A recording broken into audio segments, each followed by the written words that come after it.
Student, आप देख रहे हैं मेरे हाथ में सीबीएसई 12th मैथमेटिक्स का सैंपल पेपर है।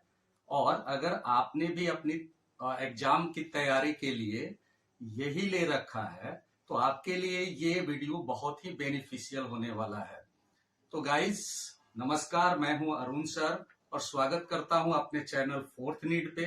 बस एक रिक्वेस्ट करना चाहता हूं कि अगर आप हमारे चैनल पर नए हैं तो हमारे चैनल को सब्सक्राइब अवश्य करें, लाइक करें और शेयर करना तो कतई ना भूलें। Okay, thank you.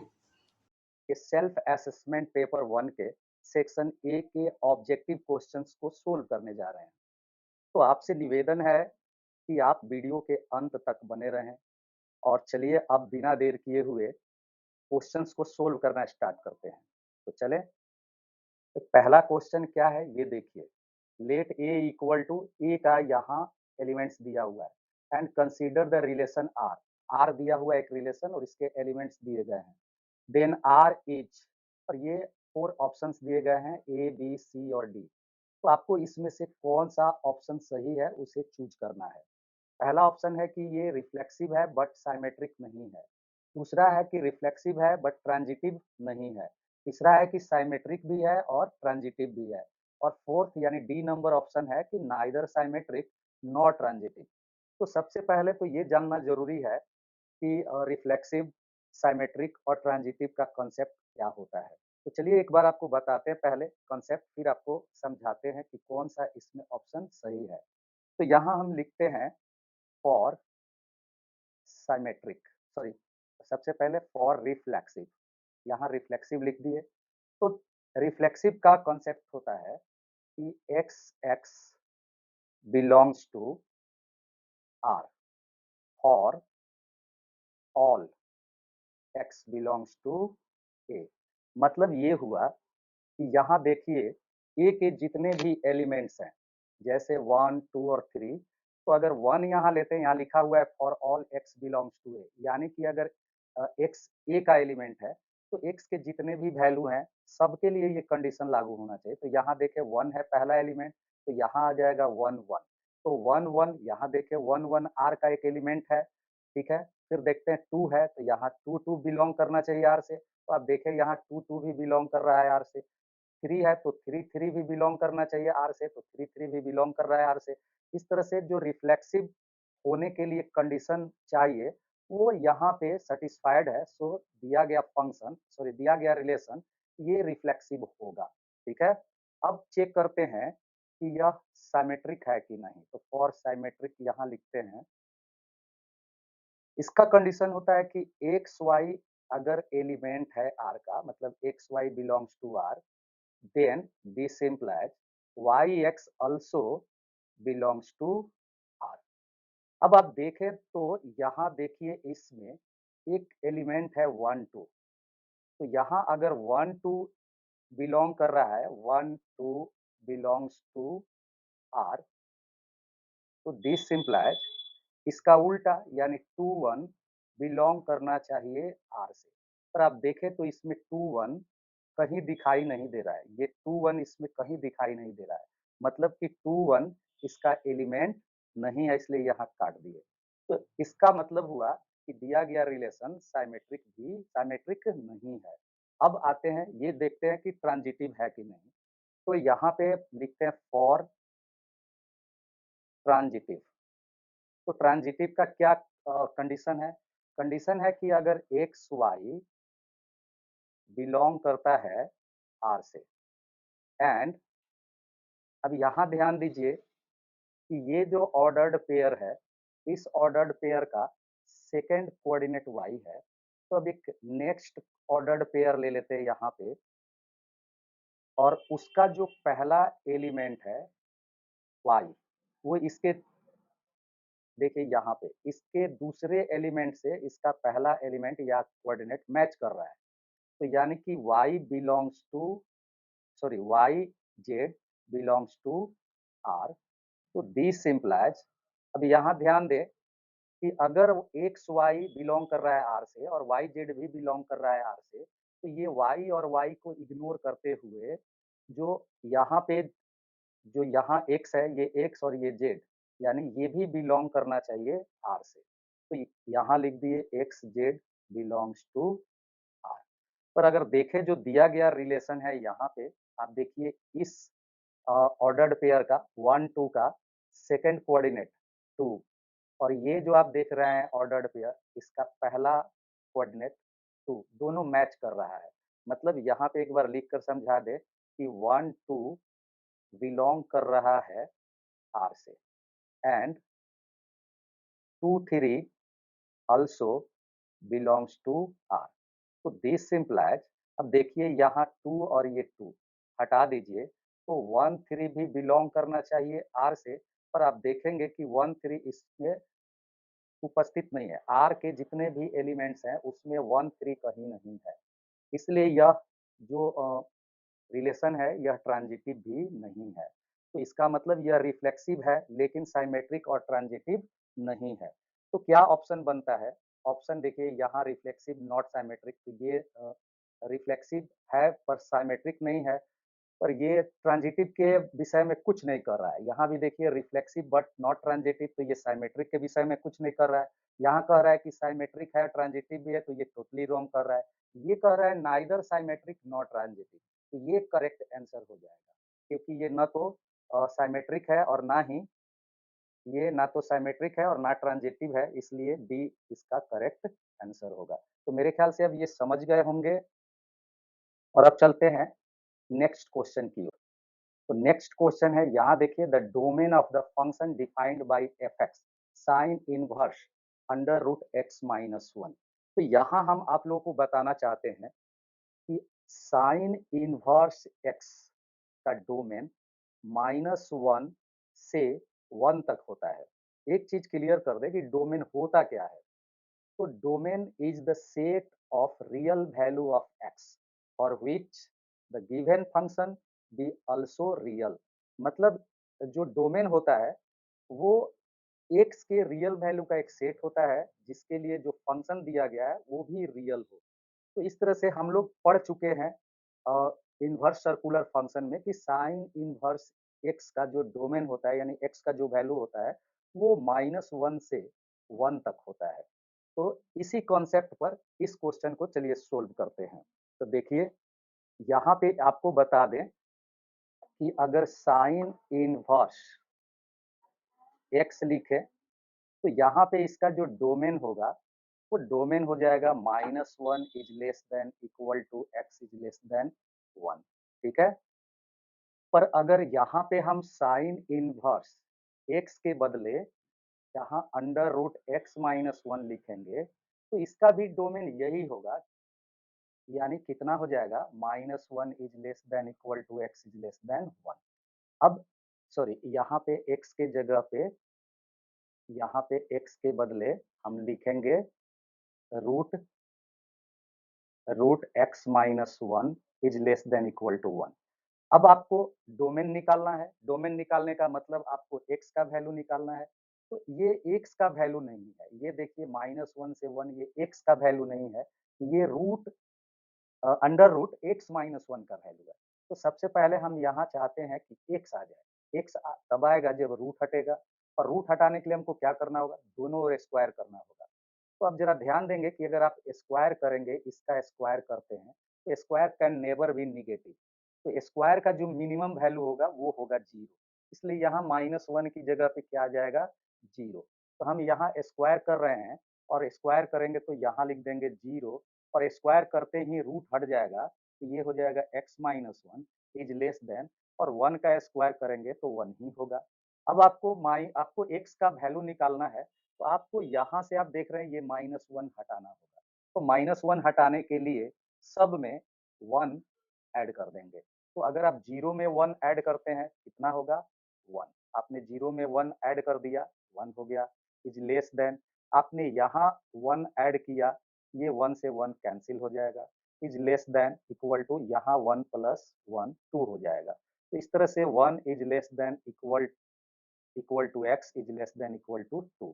तो डोमेन क्या आ गया इसका, डोमेन आ जाएगा 1 से 2, और ये दोनों तरफ से क्लोज है तो क्लोज इंटरवल। तो देखते हैं हम ये कहाँ पे मिल रहा है, ये मिल रहा है ए पर। तो इसका करेक्ट आंसर हो जाएगा ए। अब बढ़ते हैं नेक्स्ट क्वेश्चन की ओर। ठीक, तो अभी हम लोग क्वेश्चन नंबर 3 पर हैं, जो कह रहा है इंटीग्रेशन निकालें। इसका इंटीग्रेशन पता करना है कि ये जो 4 ऑप्शंस दिए गए हैं इनमें से कौन सही ऑप्शन है। तो चलिए एक बार इंटीग्रेशन बनाकर देख लेते हैं कि क्या सही आंसर है। आइए देखते हैं बना करके। यहाँ हमने लिखा I equal to integration x to the power 9 upon 4x square plus 1 to the whole power 6 dx। अब हम क्या करते हैं, यहाँ पे x टू द पावर 9 लिखे, ठीक है, और इसमें से अंदर ब्रैकेट के अंदर जो दो टर्म है उन दोनों टर्म में से एक्स स्क्वायर कॉमन ले लेते हैं।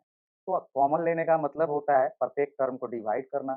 तो 4x स्क्वायर से एक्स स्क्वायर कॉमन लिए 4 आ गया, और 1 में से एक्स स्क्वायर कॉमन लेंगे तो एक्स स्क्वायर से डिवाइड हो जाएगा, और इस पूरे का पावर कितना हो जाएगा 6, और यहाँ हमने लिखा dx।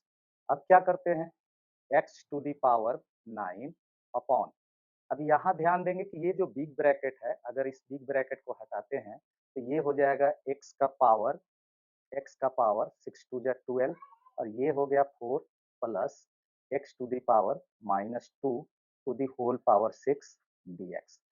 अब क्या करेंगे, यहाँ पे ये देखिए x के पावर 9 से यहाँ x का पावर 9 कट जाएगा, सिर्फ बचेगा x का पावर 3 और ऊपर बचेगा 1। नीचे हो गया इनटू में 4 plus x to the power -2 to the whole power 6 dx। और अब क्या करते हैं आगे, यहाँ पे यहाँ पे हम लिखते हैं लेट, ये जो ब्रैकेट के अंदर आप देख रहे हैं, ये जो ब्रैकेट के अंदर है इसको हम टी मान लेते हैं। टी सब्स्टिट्यूशन मेथड का यूज करते हैं। यहाँ पे हमने लिखा let 4 plus X to the power -2 equal to T. Differentiation करेंगे दोनों ओर डिफ्रेंसिएशन करेंगे तो आप जानते हैं कि कांस्टेंट का डिफ्रेंसिएशन 0 होता है, और एक्सएन का differentiation N X to the power n-1 होता है। तो उस कॉन्सेप्ट के आधार पर इसका हो जाएगा -2 एक्स का power -3 dx equal to dt। थोड़ा और आगे बढ़ा लेते हैं, इसको आप लिख सकते हैं 1/x³। अगर आप देखें पावर निगेटिव में है, निगेटिव साइन जब हटेगा पॉजिटिव बनाएंगे तो ये पलट जाएगा, यानी ये नीचे आ जाएगा, और माइनस यहाँ पे dx लिख दिया, और -2 को इस साइड भेजेंगे तो ये -1/2 dt हो गया। अब हम जो यहाँ छोड़ दिए थे, ये इसमें इसका वैल्यू पुट करते हैं, 1/x³ dx की जगह पे 1/2 dt, और 4 plus X to the power -2 के बदले t। तो देखिए आई क्या बन जाएगा, आई हो जाएगा अब इंटीग्रेशन 1, यहाँ हो जाएगा 1 बाई, ये कितना होगा t का पावर 6, और इनटू 1/x³ के बदले हो जाएगा -1/2 dt। सोल्व करेंगे, ये -1/2 कांस्टेंट है, बाहर निकाल देंगे, और इसको हम लिख देंगे t का पावर, ऊपर जाएगा -6 dt। तो आपको पता है इसका इंटीग्रेशन क्या होगा, इसका इंटीग्रेशन होगा t का पावर -6 प्लस 1 मतलब -5, और नीचे भी इतना से डिवीजन होगा, और प्लस यहाँ पे कांस्टेंट c लिख देंगे। तो अब माइनस और माइनस में मल्टीप्लाई होगा, यहाँ माइनस मल्टीप्लाई होगा, प्लस होगा, और 2 में 5 से मल्टीप्लाई होगा तो ये 1/10 हो जाएगा। तो 1/10 इंटू, और ये हम इसको इस तरह से लिख सकते हैं कि t के बदले, यहाँ ध्यान देंगे t के बदले t हमने क्या माना था, t हमने माना था 4 plus X to the power -2। तो हम यहाँ पे अब t के बदले लिखते हैं 4 4 प्लस, सॉरी, यहाँ पे लिखते हैं इस तरह से 4 plus X to the power -2, और उसका होल पावर कितना हो जाएगा -5 प्लस सी। तो देखते हैं ये कहाँ पे मिल रहा है, ये मिलेगा, देखिए कहाँ पे मिल रहा है 1/10। और अच्छा एक चीज और कर लेते हैं, ये इस तरह से दिया हुआ है कि यहाँ पे लिखे इक्वल टू 1/10 4 प्लस, और इसके निगेटिव इंडिसेज को पॉजिटिव कर दिया है तो ये पलट जाएगा 1/x² हो जाएगा, और इसका पावर हो जाएगा -5 प्लस सी। तो अब देखते हैं ये कहाँ पे मिल रहा है। 1/10, 1/10 यहाँ और यहाँ है। उसके बाद 4 plus 1/x² to the whole power -5 plus C, तो ये डी करेक्ट आंसर हो जाएगा। तो हम यहाँ पे डी पे टिक लगा दिए। अब बढ़ते हैं नेक्स्ट क्वेश्चन की ओर। नेक्स्ट क्वेश्चन है कि if A is a skew symmetric matrix then A square is, और बताना है कि ये ए स्क्वायर साइमेट्रिक होगा, स्क्यू साइमेट्रिक होगा, कि A square equal to A होगा या A square equal to B होगा। तो स्टूडेंट्स, हम आप लोगों को बताना चाहते हैं पहले कि साइमेट्रिक मैट्रिक्स क्या होता है और स्क्यू साइमेट्रिक मैट्रिक्स क्या होता है। तो पहले आप जान लीजिए कि अगर हम किसी मैट्रिक्स ए का ट्रांसपोज निकालें और वो ए के इक्वल ही आ जाता है, तब दिया गया जो मैट्रिक्स होगा वो कहलाएगा, ये कहलाएगा साइमेट्रिक, साइमेट्रिक मैट्रिक्स। लेकिन अगर आप ए का ट्रांसपोज निकालें और वो निगेटिव ए आ जाए, तो इसको कहेंगे स्क्यू साइमेट्रिक। तब ये क्या कहलाएगा? Skew symmetric. तो चलिए पहले अब देखना है कि ए स्क्वायर जो ये दिया गया है, ये ए स्क्वायर, यह साइमेट्रिक होगा कि स्क्यू साइमेट्रिक, जबकि दिया गया है कि ए स्क्यू साइमेट्रिक है। तो इसका मतलब, यहाँ से अब देखिए जरा सोल्व कर रहे हैं कि अगर ए एक स्क्यू साइमेट्रिक मैट्रिक्स है, तो इसका मतलब हुआ कि ए का ट्रांसपोज माइनस ए होगा। अब नाउ, अब देखते ए स्क्वायर का ट्रांसपोज क्या आ रहा है। अगर ए स्क्वायर का ट्रांसपोज ए ही आ गया, सॉरी, ए स्क्वायर का ट्रांसपोज अगर ए स्क्वायर आ गया तो साइमेट्रिक, और अगर माइनस ए स्क्वायर आ गया तो फिर स्क्यू साइमेट्रिक। तो देखते क्या होगा। तो आप जानते हैं, इसको आप ऐसे भी लिख सकते हैं, ए का transpose to the whole square, इसको इस तरह से भी लिखा जा सकता है। और अब ए का ट्रांसपोज का मतलब माइनस ए दिया गया है, ऊपर आप देख सकते हैं, यहाँ पे दिया गया है, यहाँ पे देखिए ए का ट्रांसपोज मतलब माइनस ए, तो इसका मतलब आप यहाँ पे ए के ट्रांसपोज के लिए माइनस ए पुट करेंगे, और स्क्वायर है तो फिर स्क्वायर लिखेंगे, तो यहाँ पे हमने लिख दिया स्क्वायर। और अब आप जानते हैं माइनस का स्क्वायर क्या होगा, प्लस, यानी ये माइनस हट जाएगा, तो ये हो जाएगा ए स्क्वायर। तो अब आप देख लीजिए कि आपने ए स्क्वायर का ट्रांसपोज निकाला और ये निगेटिव नहीं आया, पॉजिटिव आ गया, यानी ए स्क्वायर का ट्रांसपोज ए स्क्वायर के बराबर ही आया, इसलिए यह स्क्यू साइमेट्रिक न होकर साइमेट्रिक है। तो यहाँ पे आप साइमेट्रिक लिख सकते हैं कि ये साइमेट्रिक है। तो देखिए साइमेट्रिक कहाँ है, ये है ए पर, आप देख रहे हैं यहाँ पे, तो इसका करेक्ट आंसर क्या हो जाएगा? ए। तो अब बढ़ते हैं नेक्स्ट क्वेश्चन की ओर, देखते क्या है। नेक्स्ट क्वेश्चन 5 नंबर क्वेश्चन है। ये कह रहा है कि which of the following is correct, और ऑप्शन क्या है? Determinant is A square matrix.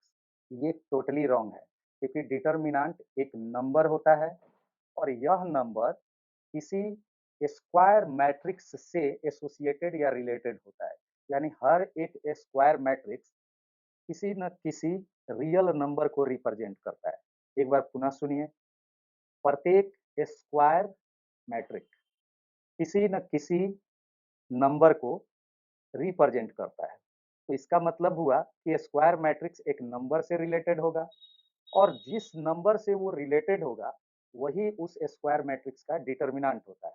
तो इसका मतलब सही ऑप्शन ये सी है, determinant is a number associated to a square matrix. तो ये इस तरह से सी करेक्ट आंसर हो गया। अब बढ़ते हैं नेक्स्ट क्वेश्चन की। ये क्वेश्चन नंबर 6। क्वेश्चन नंबर 6 कहता है the degree of differential equation, यहाँ एक डिफरेंशियल इक्वेशन दिया गया है और ये इसके ऑप्शंस हैं। तो स्टूडेंट्स, मैं आप लोगों को बता दूं कि किसी डिफरेंशियल इक्वेशन की डिग्री तभी डिफाइन होती है जब वह एक पॉलिनोमियल इक्वेशन हो।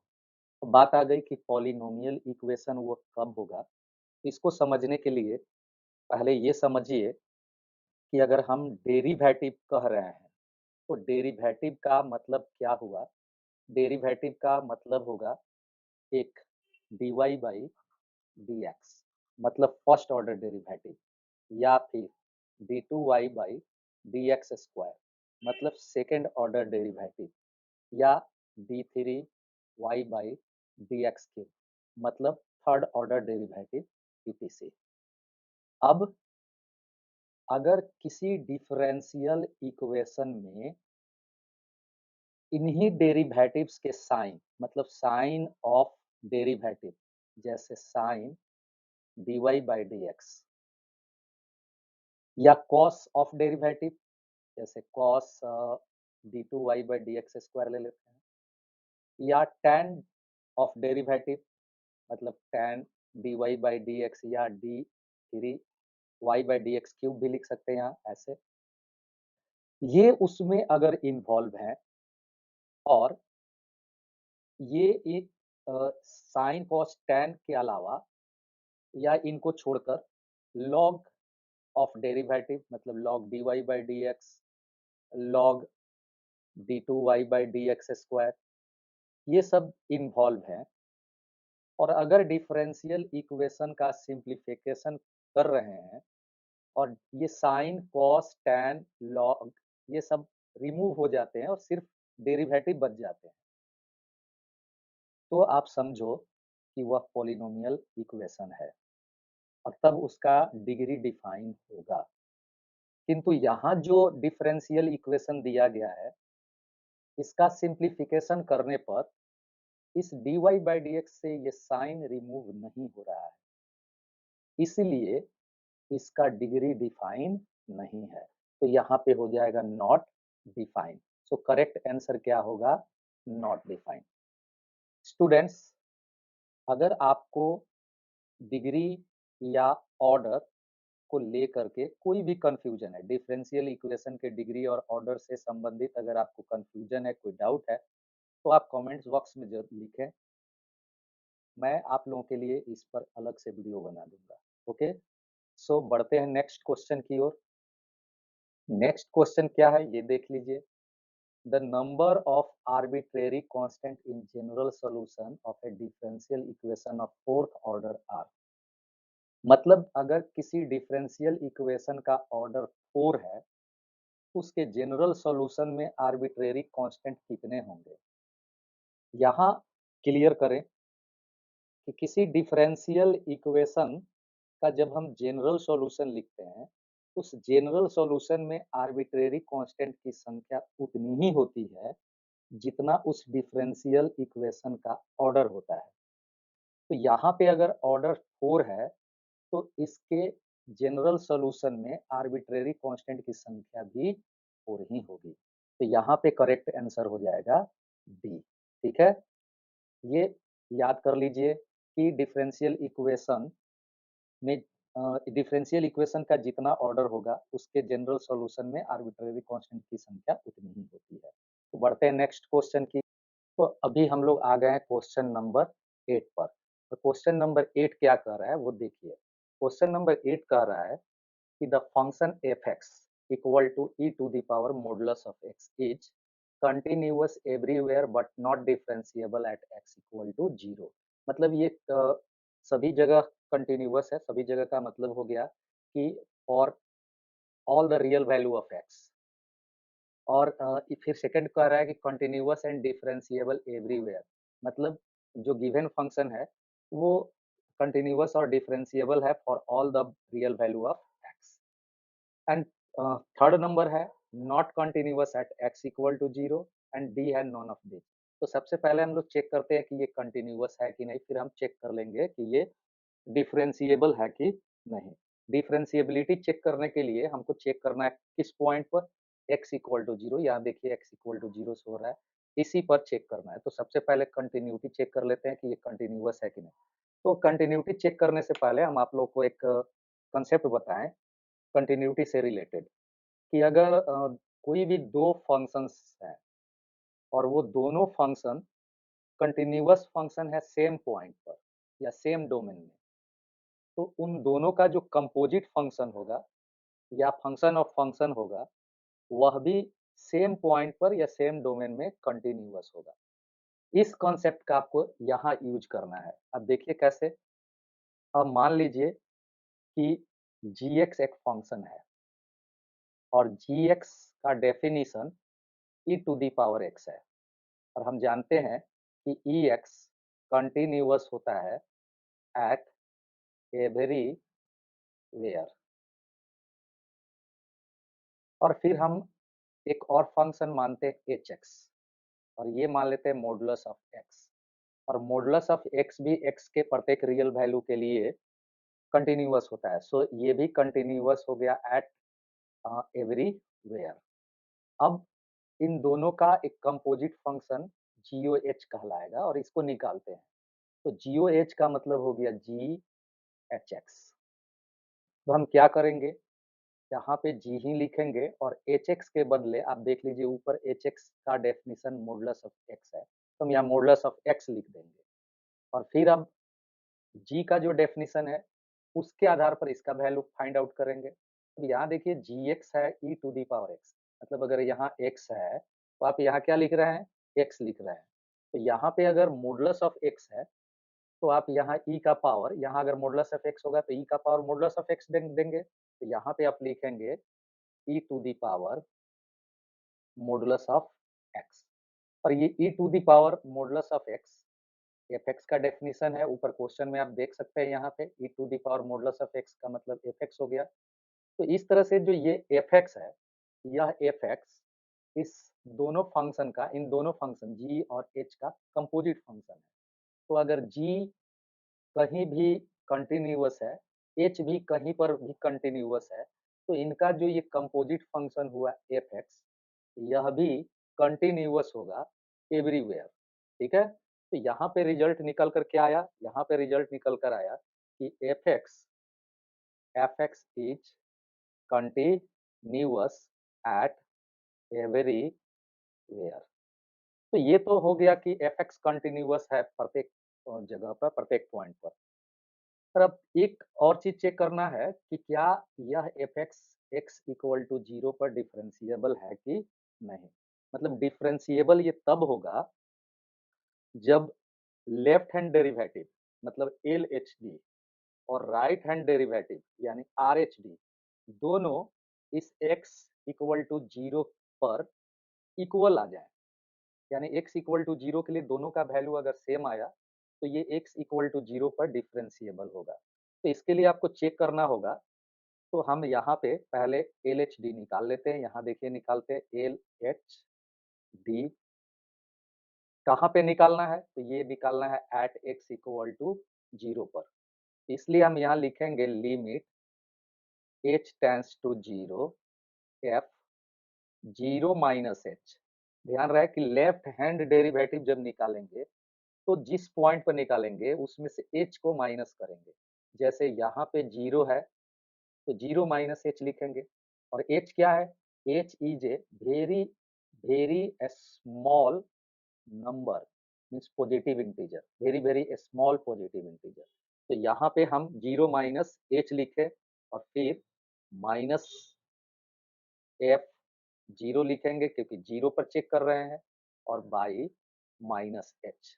फिर सोल्व करेंगे, इक्वल टू दे दिए, लिमिट h टेंड्स टू 0 लिखे, f 0 माइनस h मीन्स हो गया f माइनस h।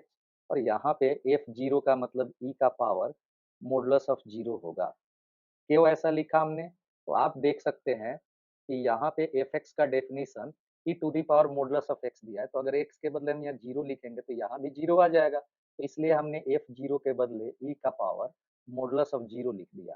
और फिर सोल्व करते आगे, तो ये हो गया equal to limit h tends to 0, और ये हो गया e का power modulus of minus h, और माइनस e का पावर अगर 0 होगा तो वो 1 में कन्वर्ट हो जाएगा, इक्वल टू माइनस h।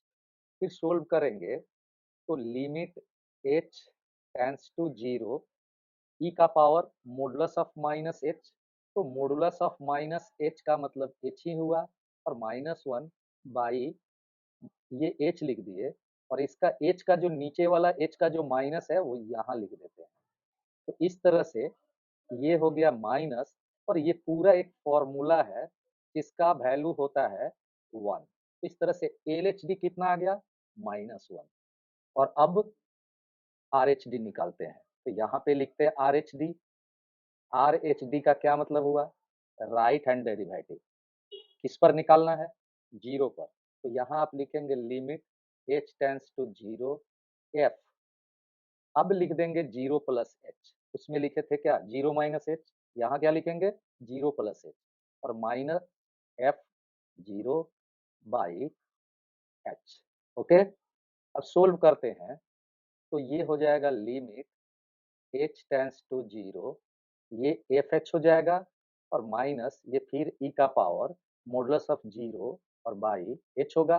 अब इसे पहले जैसे सोल्व करेंगे, जैसे पहले सोल्व किए हैं LHD, उसी तरह इसको सोल्व करेंगे तो ये आ जाएगा limit h tends to 0 e का पावर ये modulus of h minus 1 by h और फिर सोल्व करेंगे इसे तो इसका वैल्यू प्लस 1 आ जाएगा। अब आप देखें तो यहाँ पे आप क्या पा रहे हैं कि L H D is not equal to R H D, so so f x is not differentiable at x equal to 0।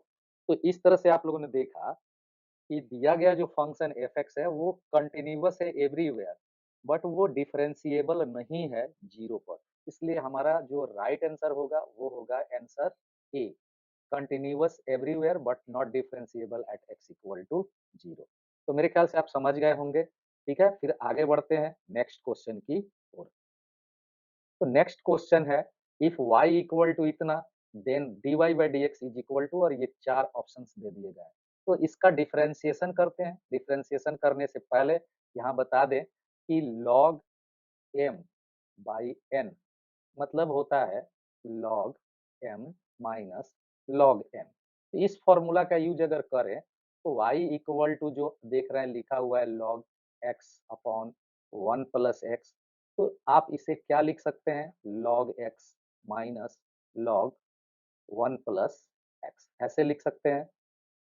अब अगर आप इसका डिफरेंशिएशन x के रेस्पेक्ट में करते हैं तो differentiating with respect to x क्या मिलेगा, log x का डिफरेंशिएशन कितना होता है, log x का डिफरेंशिएशन होता है 1 बाई एक्स और माइनस इसी तरह से log 1 प्लस एक्स का कितना होगा 1 बाई 1 प्लस एक्स और फिर 1 प्लस एक्स का भी तो होगा ना चेन रूल के अनुसार। तो 1 प्लस एक्स का डिफरेंशिएशन करेंगे तो 1 का 0 हो जाएगा और x का कितना हो जाएगा 1। तो अब अगर आप इसे सोल्व करें तो 1 by x minus 1 by 1 plus x हो जाएगा और फिर आगे सोल्व करेंगे तो ये 1 plus x minus x by x into 1 plus x हो जाएगा। एक्स एक्स कैंसिल हो जाएगा तो फाइनल रिजल्ट क्या आ जाएगा 1 by x into 1 plus x. तो हमारा जो आंसर होगा वो करेक्ट आंसर हो जाएगा D. So D is the correct answer. अब हमारा क्वेश्चन है अगला, क्वेश्चन नंबर 10 देखते। तो अभी हम लोग आ चुके हैं क्वेश्चन नंबर 10 पर और क्वेश्चन नंबर 10 क्या कह रहा है, क्वेश्चन नंबर 10 कह रहा है कि in A LPP, LPP means linear programming problem, if the objective function z is equal to ax plus by has the same maximum value on two corner points of the feasible region, then every point on the line segment joining these points give the same maximum value, minimum value, constant, none of these। इनमें से कौन सा सही option है। तो यहाँ पे मैं आप लोग को बताना चाहता हूँ पहले कि लीनियर प्रोग्रामिंग प्रॉब्लम के अंदर जब हम ऑब्जेक्टिव फंक्शन का मैक्सिमम या मिनिमम वैल्यू निकालते हैं तो वो एक कॉर्नर पॉइंट पर मिलता है। अब इसमें दो कॉर्नर पॉइंट दिए गए हैं और दोनों कॉर्नर पॉइंट पर मैक्सिमम वैल्यू जेड का सेम आ रहा है। तो इस क्वेश्चन को बनाने से पहले हम आप लोगों को कुछ बताना चाहते हैं। क्या बताना चाहते हैं वो आप देखिए। आप यहाँ देखिए कि अगर हम लिखें A x plus B Y equal to Z, अब मान लेते हैं कि जेड का मैक्सिमम वैल्यू कुछ भी, जैसे हमने जेड का मैक्सिमम वैल्यू 30 मान लिया। अब यह एक लीनियर इक्वेशन है। ये क्या है, ये एक है linear equation, linear equation in two variables. अब ये linear equation in two variable है तो फिर इसको एक लाइन द्वारा रिप्रेजेंट किया जा सकता है। मान लीजिए ये वो लाइन है जिसके द्वारा हम इस linear equation a x plus B Y equal to 30 को रिप्रेजेंट करते हैं। जहाँ पे ये जो 30 है वो मैक्सिमम वैल्यू है इसका। अब ये समझिए कि अगर इस लाइन पर कोई पॉइंट हो, जैसे ये पॉइंट सपोज कीजिए ए है, तो इसके जो 2 कोऑर्डिनेट होंगे, एक अल्फा और एक बीटा, सपोज कर लिए कि अल्फा और बीटा इसके 2 कोऑर्डिनेट है। तो ये पॉइंट इस लाइन पर अगर लाई करता है तो ये इसको सैटिस्फाई करेगा। मतलब क्या हुआ? मतलब ये हुआ कि अगर हम इस x की जगह अल्फा और y की जगह बीटा रखेंगे, तो ये सोल्व करने पर 30 आएगा। यानी कि a alpha plus b beta equal to 30 अर्थात मैक्सिमम आएगा। क्या आ जाएगा? मैक्सिमम आ जाएगा। अब समझिए इसी पर एक और पॉइंट है b, पर इसका कोऑर्डिनेट अलग है। जैसे मान लीजिए इसका कोऑर्डिनेट गामा और डेल्टा है। तो इसका मतलब ये हुआ कि b भी इसको रिप्रेजेंट करेगा। यानी b भी इसको सॉरी रिप्रेजेंट नहीं सैटिस्फाई करेगा। सैटिस्फाई करने का मतलब ये हुआ कि अगर हम x की जगह गामा रखें तो a गामा प्लस b और y की जगह डेल्टा रखेंगे तब भी ये 30 यानी मैक्सिमम आएगा। अब समझिए कि ये एक फिसिबल रीजन है, ये एक बाउंडेड फेसिबल रीजन है। ये एक बाउंडेड फेसिबल रीजन है और ये एक पॉइंट है ए अल्फा बीटा जो इस इक्वेशन को सेटिस्फाई कर रहा है। यानी इस पॉइंट पर ए पर इसका मैक्सिमम वैल्यू मिल रहा है। और साथ ही ये एक दूसरा पॉइंट है बी जिसके कोऑर्डिनेट गामा और डेल्टा है। ये भी एक ऐसा कॉर्नर पॉइंट है जिस पर मैक्सिमम मिल रहा है जेड का वैल्यू और ए पर भी मैक्सिमम मिल रहा है। तो इसका मतलब हुआ कि जो ये इक्वेशन है linear equation in two variable, इससे रिलेटेड जो ये लाइन है वो इन दोनों पॉइंट से पास करेगा। इन दोनों पॉइंट से ये पास कर रहा है। तो ऐसे एक लाइन मान लीजिए ये जो इन दोनों पॉइंट से पास कर रहा है। तो इसका मतलब हुआ कि इस लाइन पर जितने पॉइंट्स होंगे, यहाँ हो, यहाँ हो, यहाँ हो, यहाँ हो, ये सभी के सभी पॉइंट्स इस दिए गए इक्वेशन को सेटिस्फाई करेंगे। मतलब ये हुआ कि ए और बी, इस ए और इस बी को ज्वाइन करने वाला जो लाइन सेगमेंट ए बी है, इस लाइन सेगमेंट पर जितने पॉइंट्स हैं, जैसे ये सारे पॉइंट्स आप देख रहे हैं, ये सभी पॉइंट्स इसको सेटिस्फाई करेंगे। ऑब्जेक्टिव फंक्शन जो आप देख रहे हैं यहाँ पे, जो ये ऑब्जेक्टिव फंक्शन है जिसका मैक्सिमम वैल्यू हम लोगों ने एज्यूम कर लिया कि 30 है।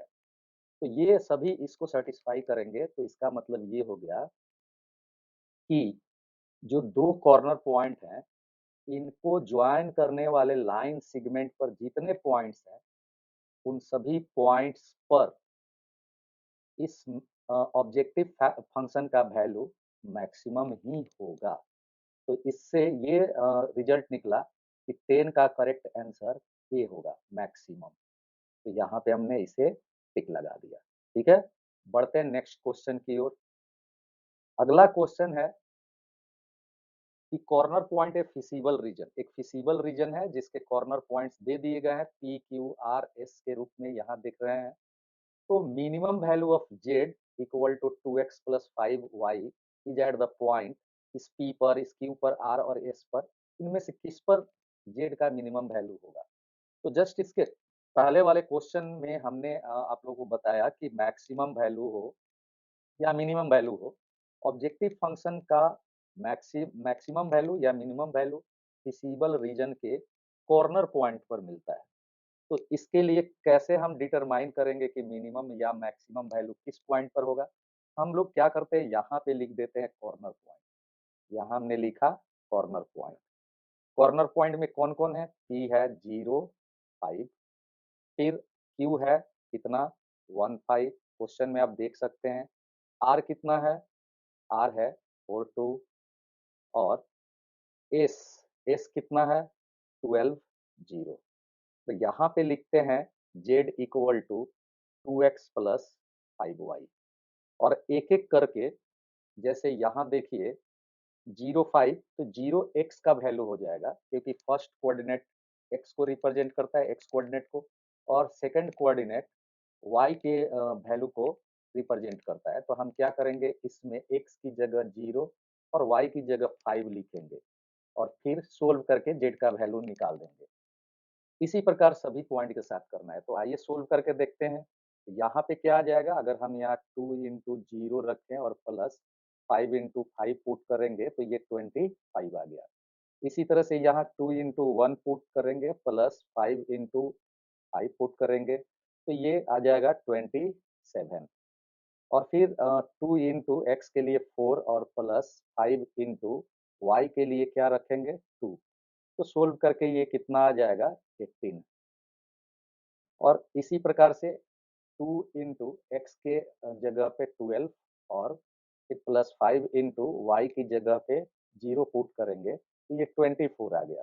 इसमें सबसे मिनिमम वैल्यू कौन सा है, इसमें सबसे मिनिमम वैल्यू है ये है 18 और ये किस पॉइंट पर है, आर पर।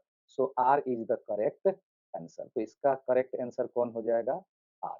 तो ये हो गया क्वेश्चन नंबर 11। और अब आगे बढ़, तो नेक्स्ट क्वेश्चन 12 नंबर है। क्या कहता है देखिए, f x equal to x to the power x has a stationary point at, और ये ऑप्शन दिया गया है। तो गाइज मैं आप लोगों को बता दूं कि स्टेशनरी पॉइंट एक्स का वह वैल्यू होता है जिस पर D Y by D x zero, यानी D Y by D x x के जिस वैल्यू के लिए जीरो हो जाएगा, एक्स के उसी वैल्यू को स्टेशनरी पॉइंट कहा जाता है। तो अब स्टेशनरी पॉइंट फाइंड आउट करना है तो हमें पता करना होगा कि d Y by D x x के किस वैल्यू के लिए जीरो होगा। इसके लिए करना क्या होगा, इसके लिए आपको d Y by D x निकाल कर और उतना बराबर जीरो मानना होगा। तो फिर d Y by D x जब निकालने की बात आई तो d Y by D x निकाल लेते हैं।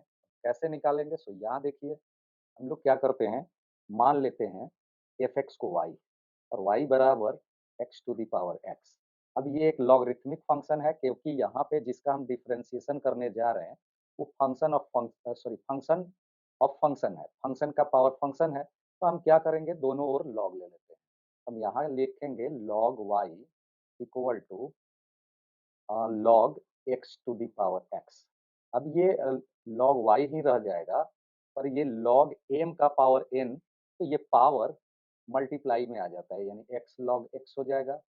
अब यहाँ देखो ये फर्स्ट फंक्शन हो गया और ये इनटू सेकंड फंक्शन हो गया। तो ये दोनों फंक्शन के बीच मल्टीप्लाई है, ये फर्स्ट फंक्शन ये सेकंड फंक्शन, तो दोनों के बीच मल्टीप्लाई है। तो जब इनका हम डिफरेंशिएशन करेंगे d Y by D x निकालने के लिए, तो पहले फर्स्ट फंक्शन का डिफरेंशिएशन करेंगे और सेकंड को छोड़ देंगे, फिर प्लस देंगे और फिर फर्स्ट को छोड़ देंगे और सेकंड का डिफरेंशिएशन करेंगे, ये आप जानते हैं।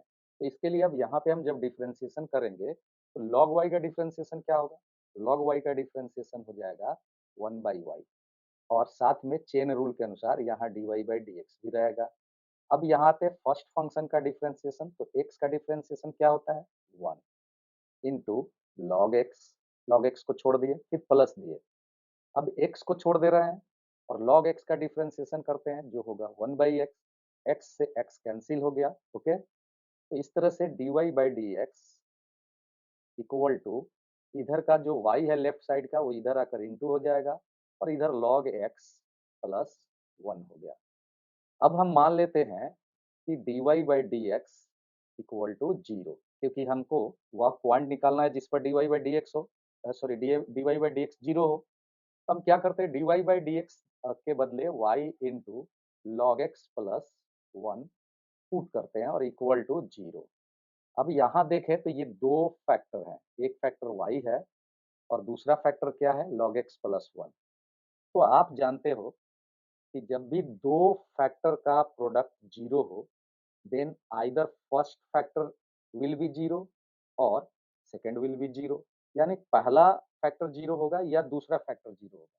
तो हम यहाँ y इक्वल टू अगर लिखते हैं either y equal to zero तो हमें कोई फायदा नहीं, क्योंकि हमें x का वैल्यू निकालना है। तो हम सेकंड फैक्टर लेकर चलते हैं, तो this implies log x plus 1 equal to zero. अब अगर आपको x का वैल्यू निकालना है तो आप 1 को जीरो के साइड भेज दीजिए। तो आप क्या करेंगे, log x इक्वल टू -1 लिखेंगे। अब आपको log इधर से हटाना है, x निकालना है, अगर x निकालना है तो आप log को रिमूव कर देंगे। तो log जब भी लेफ्ट साइड से log जब हटेगा तो यहाँ ध्यान दीजिएगा कि यहाँ e छुपा हुआ है। log का यहाँ बेस है e, e हिडन है। तो हम यहाँ पे अब e को शो कर दे रहे हैं। यहाँ पे समझो e है, e। तो जब log इधर से हटेगा सिर्फ x बचेगा, तब जो ये बेस e है, यहाँ जो आप देख रहे हैं बेस e, ये इस साइड आ जाएगा और इस e का पावर हो जाएगा -1। तो इस प्रकार x इक्वल टू, और e का पावर -1 का मतलब हो गया 1/e। तो ये करेक्ट आंसर हो जाएगा, यही स्टेशनरी पॉइंट होगा। और देखते हैं अब ये कहाँ पे है, ये है बी पर। So B is the correct answer. Next question. तो अब हम लोग आ गए हैं क्वेश्चन नंबर 13 पर और देखते हैं क्वेश्चन नंबर 13 क्या कहता है। The probability distribution of A discrete random variable x is given below. ये x एक रैंडम वेरिएबल है और ये उस रैंडम वेरिएबल का प्रोबेबिलिटी दिया हुआ है। जैसे रैंडम वेरिएबल 2 है और उसकी प्रोबेबिलिटी 5/k है, इसी प्रकार अन्य सभी के ये प्रोबेबिलिटी दिए गए हैं। तो इसमें छूटा हुआ है लिखना, पूछा है कि k का वैल्यू क्या होगा। k का वैल्यू मतलब आपको बताना है k is what, k equal to what. तो गाइज आप लोग को बताना चाहता हूँ कि किसी भी रैंडम वेरिएबल, जैसे ये x रैंडम वेरिएबल है, तो उसके प्रोबेबिलिटी के मतलब उसके जितने भी प्रोबेबिलिटी हैं उन सब का सम हमेशा 1 आता है। तो इस तरह से अगर हम इन सबको ऐड करें तो 1 आएगा। तो देखते हैं 5/k, 7/k, 9/k, 11/k, तो कितने होंगे ऐड करके। अगर आप ऐड करते हैं 5/k प्लस 7/k, फिर प्लस, फिर कितना 9/k और फिर प्लस 11/k इक्वल टू कितना होगा 1। फिर क्रॉस सॉरी अभी एलसीएम लेंगे तो के का एलसीएम के हो गया और ये सब ऐड हो जाएंगे। तो ऐड करके देखते कितना होता है, 5 7 12, 9 21, 21 और 11 32। तो यहाँ पे आ गया 32, 32 equal to 1। So cross multiply अगर करेंगे तो के इक्वल टू 32। तो ये आंसर हो गया और ये कहाँ पे है, ये है सी पे। तो सी ये करेक्ट आंसर हो जाएगा। तो सी हो गया correct answer. Okay, next question, question number 14। अब ये क्वेश्चन नंबर 14 क्या कर रहा है वो देखते हैं। क्वेश्चन नंबर 14 कहता है कि if A and B are event such that P A by B equal to P B by A, then अब ये ऑप्शन दिया है कि इनमें से क्या होगा। तो आइए देखते हैं कौन सा आंसर सही है। तो यहाँ पे हम आप लोग को बताना चाहते हैं कि पी यानी प्रोबेबिलिटी ऑफ, ये कंडीशनल प्रोबेबिलिटी है। तो पी ए बाई बी का फॉर्मूला होता है, पहले एक बार लिख देते हैं अकॉर्डिंग टू क्वेश्चन। क्वेश्चन के अनुसार P A by B equal to P B by A. और अब आपको बताते हैं कि पी ए बाई बी का फॉर्मूला होता है probability of A intersection B by probability of B. ठीक है, इसी फॉर्मूला के आधार पर इधर भी लिखेंगे कि probability of B intersection A upon probability of A. अब आप देखें तो ये न्यूमरेटर दोनों का सेम है, मतलब A intersection B and B intersection A both are equal. So ये कैंसिल हो जाएंगे, यहाँ से ये कैंसिल हो गया। तो फिर क्या आ जाएगा, ये आ जाएगा P B equal to P A. ये कहाँ मिलेगा, ये मिलेगा आपको ए पर। यहाँ देखिए ए पर ये ऑप्शन है P A equal to P B. तो इस तरह से ये करेक्ट आंसर हो गया ए। अब क्वेश्चन नंबर 14 के बाद आते हैं क्वेश्चन नंबर 15 पे। क्वेश्चन नंबर 15 कह रहा है कि the rate of change of area of a circle with respect to its radius r when r equal to 3 centimeter is, और ये दिया गया है। तो ये रेट मेजर का क्वेश्चन है। मतलब कि आपको करना क्या है, आपको बता दें कि एक सर्कल है और उस सर्कल का रेडियस दिया है r। तो उस सर्कल के एरिया का चेंज होने का रेट बताना है कि एरिया किस रेट से चेंज हो रहा है, जबकि एरिया का रेट ऑफ चेंज रेडियस के रेस्पेक्ट में निकालना है। जनरली रेट जो निकलता है वो टाइम के रिस्पेक्ट में निकलता है, पर इस केस में ये क्वेश्चन कह रहा है कि आपको रेट जो निकालना है एरिया के चेंज होने का, वो रेडियस के रिस्पेक्ट में निकालना है। तो ऐसा करते हैं, कैसे बनाना है वो ये देखिए। हमने मान लिया कि एरिया है ए और एरिया इक्वल टू होता है सर्कल का पाई आर स्क्वायर। अब अगर आप इसे डिफरेंशिएट करेंगे, differentiating with respect to r, तो ये हो जाएगा d A by d r. यही हमें निकालना है, इसी चीज को निकालना है, यही कहलाएगा rate of change of area with respect to radius. तो ये जब आप आर के रेस्पेक्ट में डिफरेंशिएट करेंगे, पाई कांस्टेंट है बाहर हो जाएगा, और आर स्क्वायर का डिफरेंशिएशन 2r हो जाएगा। तो मतलब ये हो गया 2 पाई आर। और यहाँ देखें तो आर का वैल्यू आप देखिए, यहाँ पे आर का वैल्यू 3 दिया हुआ है। एक बार देख लीजिए, यहाँ हाईलाइट करके दिखा रहे हैं, यहाँ पे आर का वैल्यू कितना दिया है, 3 सेंटीमीटर। तो यहाँ पे आपको पुट करना है आर की जगह पे 3। तो अगर आप यहाँ पे 2 पाई और यहाँ पे आप 3 पुट करेंगे तो ये कितना हो जाएगा, 6 पाई। तो यही करेक्ट आंसर होगा। अब देखते हैं ये करेक्ट आंसर कहाँ पे है, ये है डी पे। तो डी हो जाएगा इसका राइट आंसर। तो क्वेश्चन नंबर 15 हम लोगों ने कंप्लीट किया। अब है क्वेश्चन नंबर 16। क्वेश्चन नंबर 16 क्या कर रहा है, क्वेश्चन नंबर 16 कह रहा है कि the anti derivative of root x plus 1 by root x. Guys, anti derivative का मतलब हुआ इंटेग्रल, मतलब इंटीग्रेशन करना है। तो क्या करेंगे इंटीग्रेशन के लिए, हम इसको आई मान लेते हैं, इतना लिख लेते हैं पहले, I equal to root x plus 1 by root X. Root X का, सॉरी, इंटीग्रेशन करना है तो इंटीग्रेशन का साइन देंगे और यहाँ पे dx लिख देंगे। अब रूट एक्स को x टू द पावर 1/2 लिखेंगे और इसको हम x टू द पावर -1/2 लिख देंगे। अब डिफरेंशिएस सॉरी इंटीग्रेशन करेंगे तो दोनों का अलग अलग इंटीग्रेशन हो जाएगा, इसका होगा फिर इसका भी होगा। और जब इंटीग्रेशन होगा तो ये एक्सन के फॉर्मूला पर होगा, इसमें से एक ऐड हो जाएगा, तो 1/2 प्लस 1 3/2 हो जाएगा और इतना ही से यहाँ डिवाइड भी करेंगे। फिर प्लस यहाँ भी x का पावर -1/2 में अगर 1 ऐड करेंगे तो 1/2 होगा और इतना ही से ये डिवाइड भी हो जाएगा और प्लस c। तो ये उलट जाएगा, ये 2/3 हो जाएगा और x का पावर 3/2 प्लस ये भी उल्टेगा तो ये हो जाएगा 2 इंटू एक्स का पावर 1/2 और प्लस c। तो ये एक करेक्ट आंसर हो गया, हमारा आंसर आ गया। अब देखते हैं कहाँ पे है, तो देखें तो जरा कहाँ पे है, 2/3 एक्स का पावर 3/2, 2 इंटू एक्स का पावर 1/2 और प्लस c, ये फर्स्ट में ही हम लोग को मिल गया। तो करेक्ट आंसर क्या हो गया, ए इज द करेक्ट आंसर।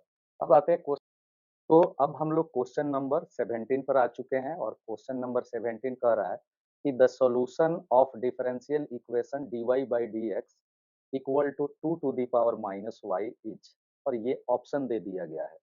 तो गाइज, डिफरेंशियल इक्वेशन कई प्रकार के होते हैं, हम लोग को तीन पढ़ना है। हमारे सिलेबस में तीन प्रकार के डिफरेंशियल इक्वेशंस दिए गए हैं, जिनमें से एक है जिसका नाम है वेरिएबल सेपरेबल डिफरेंशियल इक्वेशन।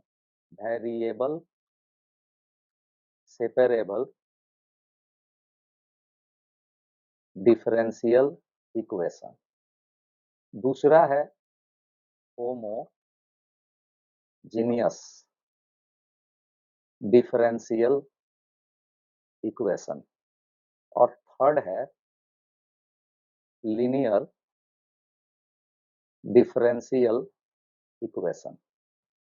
अब ये जो तीन टाइप्स हैं डिफरेंशियल इक्वेशन के, इनमें से ये कौन सा टाइप है और किस प्रकार से ये बनेगा। तो गाइज, आपको मैं बताना चाहता हूँ कि ये तीनों जो डिफरेंशियल इक्वेशन के टाइप हैं, इनको अलग अलग प्रकार से सोल्व करके इनका सॉल्यूशन निकाला जाता है। अभी टाइम के अभाव में हम आपको ये तीनों नहीं समझा पा रहे हैं, पर अगर आपको इसकी ज़रूरत महसूस हो रही हो तो आप कमेंट्स बॉक्स में कमेंट्स लिखें, मैं उस पर अलग से वीडियो बना करके डाल दूंगा और आप इस कॉन्सेप्ट को समझ जाएंगे। अभी हम समझेंगे कि ये जो आपका क्वेश्चन दिख रहा है, ये इनमें से किस कैटेगरी में आता है और कैसे सोल्व करेंगे। इसको समझने के लिए यहाँ देखिए, कि ये हमने लिखा dy upon dx equal to 2 to the power minus y। Solve करेंगे, आगे बढ़ेंगे, हम इसको इस प्रकार लिख सकते हैं dy by dx equal to 1, और ये माइनस साइन को हटाएंगे तो ये नीचे आ जाएगा 1/2y। अब देखना ये है कि क्या x वाला जो टर्म है उसको सेपरेट कर सकते हैं y से, मतलब कि y वाले सारे टर्म्स को dy के साथ LHS में और x वाले सभी टर्म्स को dx के साथ एक और किया जा सकता है। अगर ऐसा कर पाए तो इसका मतलब हुआ कि ये फर्स्ट डिफरेंशियल इक्वेशन है, यानी वेरिएबल सेपरेबल डिफरेंशियल इक्वेशन है। तो आप देखें तो ये y वाला टर्म ये है, इसको हम dy की ओर कर सकते हैं, और ये जो dx है इसको 1 की ओर कर सकते हैं। यहाँ पे समझिए x का पावर 0 1 है ना? x का पावर अगर 0 दे दे तो 1 हो जाएगा। तो ये 1 को x ही मानकर चलिए, तो हम क्या करते हैं, इन दोनों वेरिएबल को सेपरेट करते हैं इस तरह से। 2y को लेफ्ट साइड में भेजे, 2 टू दी पावर y हो गया, और ये हो गया dy। इसी तरह से एक dx को 1 की ओर भेज देंगे तो 1, और ये हो जाएगा dx। अब हम क्या करेंगे, दोनों ओर इंटीग्रेशन ले लेंगे, 2 to the power y dy equal to इधर हो जाएगा dx। अब देखते हैं इनका डिफरेंस सॉरी इंटीग्रेशन क्या होगा। तो 2 to the power y a to the power x के फॉर्मूला पर है। यहाँ देख लीजिए, लिख दे रहे हैं, अगर आप a to the power x का इंटीग्रेशन निकालते हैं, इसका इंटीग्रेशन होता है a to the power x और बाई log a। ठीक है, तो इसी फॉर्मूला के आधार पर अगर आप देखें तो यहाँ पे 2 टू दी पावर y का हो जाएगा integration 2 to the power y upon log 2 equal to, और इधर dx का हो जाएगा x और प्लस c। अब हम क्या करेंगे, 2 टू दी पावर y इस साइड रखेंगे और log 2 से क्रॉस मल्टीप्लाई करेंगे तो log 2 इंटू एक्स प्लस सी लिखेंगे। अब log 2 से अंदर अगर मल्टीप्लाई करें तो ये हो जाएगा x log 2 और plus c into log 2। But c into log 2 is also a constant. ये पूरा का पूरा एक कांस्टेंट है, तो कांस्टेंट को हमेशा हम लोग c से ही इंटीग्रेशन में रिप्रेजेंट करते हैं। तो ऐसा करते हैं हम, यहाँ पर जो हम जो ये c दिखा रहे हैं, इस c को हम c डैश मान लेते हैं, या C1 मान लीजिए, ये C1 है, ये भी C1 हुआ। तब ये पूरा जो आप देख रहे हैं ये C1 इंटू लॉग 2, मतलब ये जो आप देख रहे हैं C1 इंटू लॉग 2, ये अब C मान लिया जाएगा। तो इस तरह से इंटीग्रेशन हो इसका सॉल्यूशन हो जाएगा 2 to the power y equal to x into log 2 plus c। यही करेक्ट आंसर होगा। आप देखते हैं ये कहाँ पे मिलेगा, ये आपको मिल रहा है यहाँ पे। ए ऑप्शन ए जो आप देख रहे हैं यही करेक्ट आंसर होगा, तो इसे हम टिक कर देते हैं ऐसे। ये 17 हो गया। और अब नेक्स्ट क्वेश्चन, ये क्वेश्चन नंबर 18। देखते हैं क्वेश्चन नंबर 18 क्या कहता है। वैल्यू फाइंड आउट करना है, ये डेफिनेट इंटीग्रेशन है। चलिए सोल्व करके देख लेते हैं क्या आ रहा है। यहाँ पे हमने लिखा आई, और ये हो गया इंटीग्रेशन -π/4 टू π/4। तो ये 1, और आप जो ये देख रहे हैं यहाँ पे, ये 1 प्लस कॉस 2x, ये एक फॉर्मूला है, और इसका फॉर्मूला होता है, ये होता है 2 कॉस स्क्वायर एक्स। यहाँ हो गया dx। अब क्या करते हैं ना, यहाँ पे इंटीग्रेशन -π/4 टू π/4 लिखे, और 2 सॉरी 1/2, और ये 1 by cos square x sec square x हो जाएगा dx। अब ये जो 1/2 है ये कांस्टेंट है, इसको बाहर कर देंगे तो यहाँ लिखेंगे 1/2, और सेक स्क्वायर एक्स का इंटीग्रेशन tan x होता है, tan x लिख दिए, और इसका लोअर लिमिट हो गया -π/4, और यहाँ पे हो जाएगा π/4। अब क्या करते हैं, ये हो गया इक्वल टू 1/2, और एक बार आपको tan x के बदले अपर लिमिट यानी π/4 लिखना है, फिर माइनस एक बार फिर tan और x के बदले इस बार लोअर लिमिट यानी -π/4 लिखना है। फिर सोल्व करते हैं, तो 1/2 और tan π/4 का वैल्यू कितना होता है? ये आपको मालूम है tan π/4 का वैल्यू होता है 1, हमने 1 लिख दिया और minus tan minus theta minus tan theta होता है तो माइनस माइनस कितना हो जाएगा प्लस और फिर tan π/4 का वैल्यू कितना हो जाएगा 1। तो इस तरह से 1/2 इंटू 2 हुआ जो कितना आ जाएगा 1। अब देखते हैं ये कहाँ मिल रहा है 1, 1 मिलेगा बी पर, यानी ये बी हमारा करेक्ट आंसर होगा। तो इस तरह से बी पर टिक लगा देते हैं, ये करेक्ट आंसर हो गया। अब आते हैं क्वेश्चन नंबर 19 पर। क्वेश्चन नंबर 19 और 20 के लिए कुछ स्पेशल इंस्ट्रक्शन दिया गया, डायरेक्शन दिया गया। आप ध्यान देंगे कि यहाँ पे दिया हुआ है असर्शन रीजन बेस्ड क्वेश्चन, यानी जो क्वेश्चन नंबर 19 और 20 है, ये असर्शन और रीजन से रिलेटेड क्वेश्चन है, उस पर आधारित है। अब ये क्या है, आपको समझाते हैं कि आपको दोनों क्वेश्चन में 19 में और 20 नंबर क्वेश्चन में 2 स्टेटमेंट मिलेंगे। पहला जो स्टेटमेंट है उसको असर्शन कहेंगे और दूसरा जो स्टेटमेंट है उसको रीजन कहेंगे। ठीक है, यहाँ पे आप देख सकते हैं असर्शन ए है और रीजन आर है। अब आपको ये जो आप देख रहे हैं 4 ऑप्शंस दिखाया जा रहा है, तो अगर दोनों असर्शन और रीजन दोनों ही सही हों और रीजन के द्वारा असर्शन का करेक्ट एक्सप्लेनेशन किया जा रहा हो, यानी असर्शन रीजन पर बेस्ड हो, ऐसी स्थिति में ये आपका आंसर होगा। फिर आगे बढ़ते हैं। असर्शन और रीजन दोनों सही हैं, पर असर्शन रीजन पर बेस्ड नहीं है, मतलब रीजन असर्शन का करेक्ट एक्सप्लेनेशन नहीं करता है, तब आपका आंसर बी होगा। फिर आगे बढ़ते हैं। अगर ए सही है, मतलब असर्शन सही है, पर रीजन फॉल्स है, ऐसी स्थिति में सी आंसर माना जाएगा। और लास्ट डी क्या है, यानी असर्शन अगर फॉल्स है बट रीजन ट्रू है, तब आपका ऑप्शन डी होगा। ठीक है, तो अब इस आधार पर ये क्वेश्चन नंबर 19 को सोल्व करते हैं। तो तैयार हो जाइए सोल्व करने के लिए। तो पढ़ते हैं असर्शन क्या कहता है। असर्शन कह रहा है कि the vector equation of the line through the point 3 4 -7 and 1 -16 is, ये वेक्टर इक्वेशन दिया गया है लाइन का। और रीजन क्या कह रहा है, रीजन कह रहा है the vector equation of A line passes through two vectors, vector A and vector B is given by, और ये उसका वेक्टर इक्वेशन दिया है। तो गाइज यहाँ पे आपको हम बताना चाहते हैं कि अगर कोई भी लाइन 2 पॉइंट से पास कर रहा हो, उस लाइन के इक्वेशन का फॉर्मूला यही होता है जो रीजन में आप देख रहे हैं यहाँ पे, यही होता है।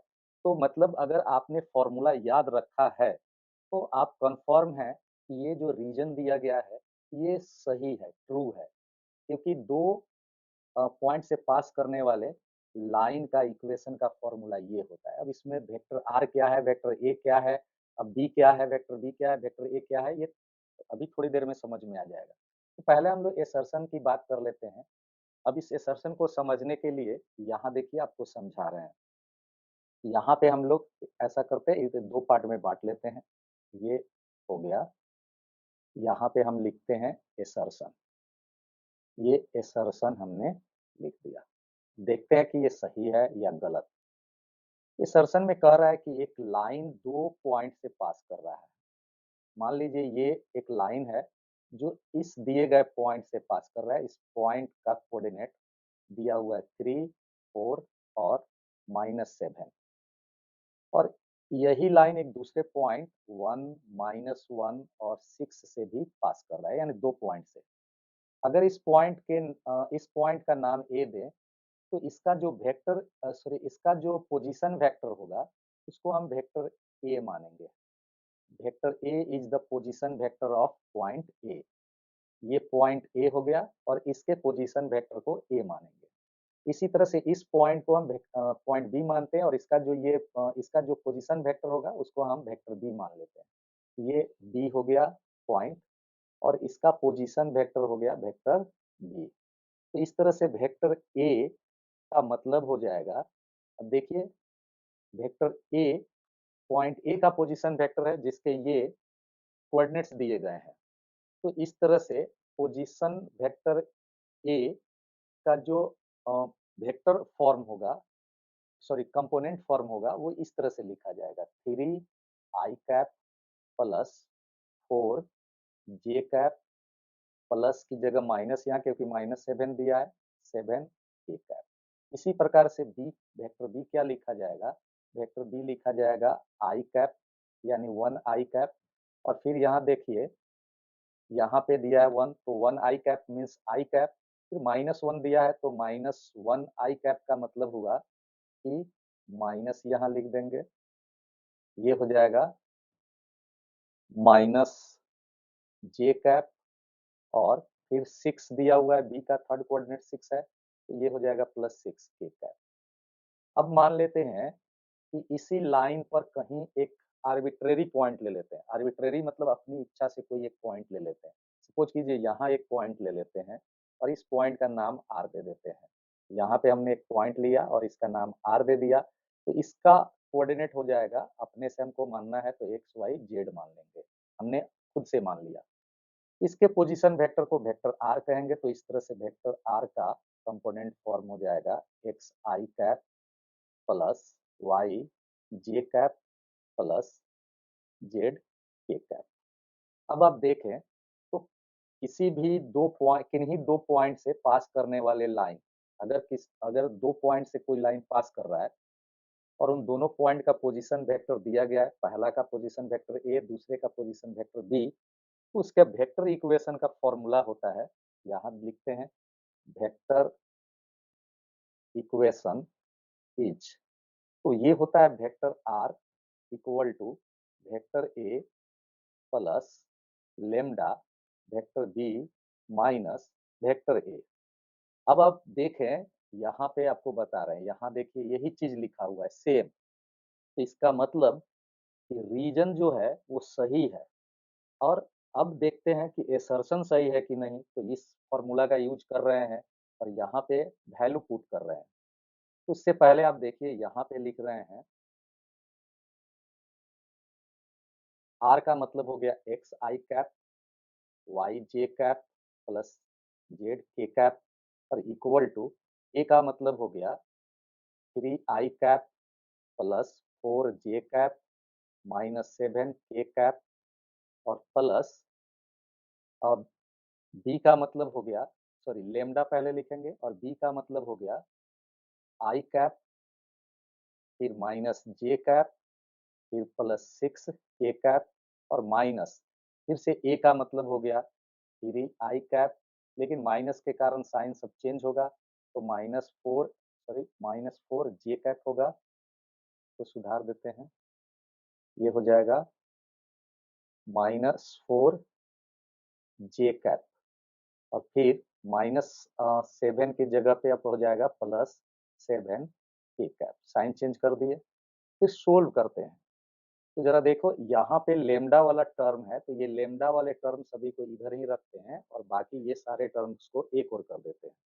तो जब एक और करेंगे तो ये x में से ये 3 माइनस करेंगे और समझिए आई कैप कॉमन ले लिए, तो इस तरह से यहाँ हो जाएगा x -3 i कैप फिर प्लस, इसी प्रकार से y -4 j कैप और फिर प्लस z, तो माइनस माइनस प्लस हो जाएगा 7 k कैप इक्वल टू, और इधर क्या बच जाएगा लेमडा, और यहाँ ध्यान दें तो अभी आप देखिए सोल्व करते 1 i कैप -3 i कैप का मतलब हो गया -2 i कैप, तो यहाँ पे लिख देंगे -2 i कैप, फिर इसी तरह से -j कैप, यहाँ देखें -j कैप -4 j कैप, तो माइनस और माइनस ऐड हो गया, ये हो जाएगा -5 j कैप, और इसी प्रकार से फिर यहाँ आप देखें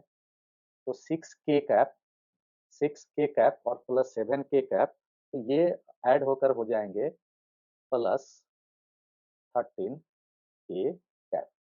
अब मिलाते हैं कि जो ये हमारा आंसर आया वो एसर्शन के आंसर से मैच कर रहा है या नहीं, तो आप देखेंगे ये मैच कर रहा है। देखिए यहाँ पे जो यहाँ लिखा है वही यहाँ हमारा आंसर आया, देखिए सेम टू सेम, तो इसका मतलब एसर्शन भी सही है।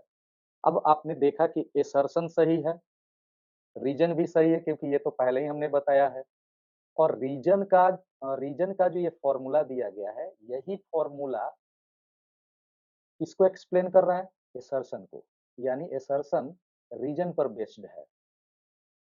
तो हमारा अब ऑप्शन क्या होगा? तो हमने कहा था कि अगर एसर्शन और रीजन दोनों सही हो और रीजन एक्सप्लेन करता हो एसर्शन को, तो हमारा ऑप्शन होगा ए। तो यहाँ पे ए करेक्ट आंसर हो जाएगा और यहाँ पे हम अभी लिख दे रहे हैं, यहाँ पे लिख दिया कि करेक्ट आंसर क्या हो गया? ए। ठीक है? और अब बढ़ते हैं इस सेक्शन यानी ऑब्जेक्टिव सेक्शन के लास्ट क्वेश्चन की ओर, क्वेश्चन नंबर 20 पर। अब देखते हैं क्वेश्चन नंबर 20 क्या कह रहा है। क्वेश्चन नंबर 20 कह रहा है कि असर्शन ए दिया हुआ है, if probability of A equal to 6/11, probability of B equal to 5/11, probability of A union B equal to 7/11, then the value of probability of A by B is 4/5। पहले check करते हैं कि असर्शन सही है या गलत। तो आइए देखते हैं यहाँ पे, पहले हम असर्शन को चेक कर लेते हैं। यहाँ पे असर्शन लिख रहे हैं, देखिए आपको निकालना है, आप जो दिया गया है सेशन में वो दिया गया है कि P A by B equal to 4/5।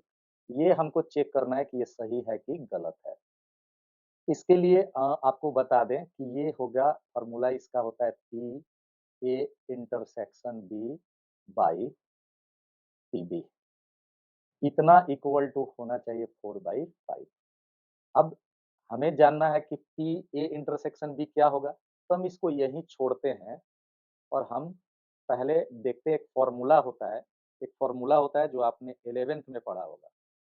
11th के प्रोबेबिलिटी चैप्टर में पढ़ना है कि probability of A union B equal to probability of A plus probability of B minus probability of A intersection B. यहाँ सुधार दे इसको, ये हो गया इंटरसेक्शन। अब आप देखें तो ये मालूम है कितना, इसका वैल्यू आप देखें क्वेश्चन में दिया गया है यहाँ पे 7/11, तो हम इसकी जगह पे 7/11 पुट कर देते हैं। ये हमने लिखा 7/11 इक्वल टू, फिर इसी तरह पीए का वैल्यू क्वेश्चन में दिया हुआ है, पीए का वैल्यू आप देख सकते हैं यहाँ पे 6/11 है, तो हम यहाँ पे लिख दिए 6/11 प्लस पीबी का वैल्यू 5/11 और माइनस ये आपको निकालना है, तो आप यहाँ पे लिख दीजिए ए इंटरसेक्शन बी। अब आप सोल्व करें तो ये 7/11 इक्वल टू, ये हो जाएगा 11/11 यानी 1 minus probability of A intersection B. अब इस probability of A intersection B को इधर लाते हैं लेफ्ट साइड में और 7/11 को इधर ले जाते हैं राइट साइड में, तो सोल्व करने पर अब आ जाएगा ये माइनस से प्लस हो जाएगा, probability of A intersection B equal to 1 minus 7/11। Solve करने पर ये आ जाएगा 11 1 जा 11 माइनस 7 4/11। अब आप देखें तो आपका यहाँ पे जो आपने इक्वेशन 1 छोड़ रखा है, इस इक्वेशन में आप सबका वैल्यू पुट कर दे और देखें कि क्या एलएचएस और आरएचएस दोनों इक्वल आ रहा है। तो देखिए यहाँ पे फ्रॉम फर्स्ट लिख दे, फ्रॉम इक्वेशन फर्स्ट। तो पी ए इंटरसेक्शन बी हम लोगों ने निकाल रखा है 4/11 और अपॉन पीबी, पीबी दिया हुआ है 5/11। यहाँ देखिए पी ए इंटरसेक्शन बी का वैल्यू हम लोगों ने निकाल रखा 4/11 और पीबी दिया है 5/11, तो यहाँ पे हमने लिखा 5/11 और इक्वल टू इधर कितना दिया है 4/5। तो अब आप देखें यहाँ 11 से 11 कट गया तो बच क्या गया 4/5, 4/5 इक्वल टू 4/5। तो इस तरह से एसर्शन सही आ गया, एसर्शन इज ट्रू। तो यहाँ पे हमने लिख दिया एसर्शन क्या है, ट्रू है। अब आते हैं, देखते हैं कि रीजन क्या कर रहा है। रीजन कह रहा है कि P A upon B equal to P A intersection B by P B, where P A intersection B बराबर इतना दिया हुआ है। तो आप देखें कि हमने जो यहाँ लिखा था पी ए बाई बी का फॉर्मूला, ये वही चीज दिया हुआ है यहाँ पे, और यहाँ जो हमने लिखा था ये P A union B equal to इतना, तो अगर हम इस चीज को इधर कर दे तो ये चीज इधर आकर माइनस में हो जाएगा। तो ये यही चीज यहाँ लिखे हुए सेम, तो इसका मतलब ये हो गया कि रीजन सही है, रीजन में जो फॉर्मूला दिया गया है वो ट्रू है और रीजन करेक्ट एक्सप्लेनेशन करता है 20 का, सॉरी असर्शन का, माफ कीजिएगा गलती से भुला गया। तो मतलब कि रीजन द्वारा असर्शन का करेक्ट एक्सप्लेनेशन किया जा रहा है, इसलिए यहाँ पे दोनों ट्रू है और रीजन असर्शन का करेक्ट एक्सप्लेनेशन करता है। So our answer will be A. हमारा आंसर क्या होगा? ए। ठीक है, तो इस तरह से हम लोगों ने ये ऑब्जेक्टिव सेक्शन कंप्लीट कर लिया। तो मेरे ख्याल से आपको ये सेक्शन अच्छा लगा होगा। इस सेक्शन को जो हमने सोल्व किया, अगर आपको अच्छा लगा तो आप हमारे वीडियो को लाइक करें, कमेंट करें और शेयर करना ना भूलें। तो चलिए, नमस्कार, have a nice day, thank you.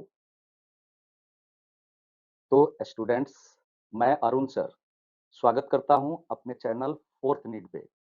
और इस वीडियो में हम लोग ओसवाल के सेल्फ असेसमेंट पेपर 1 के सेक्शन बी के क्वेश्चन को सोल्व करने जा रहे हैं।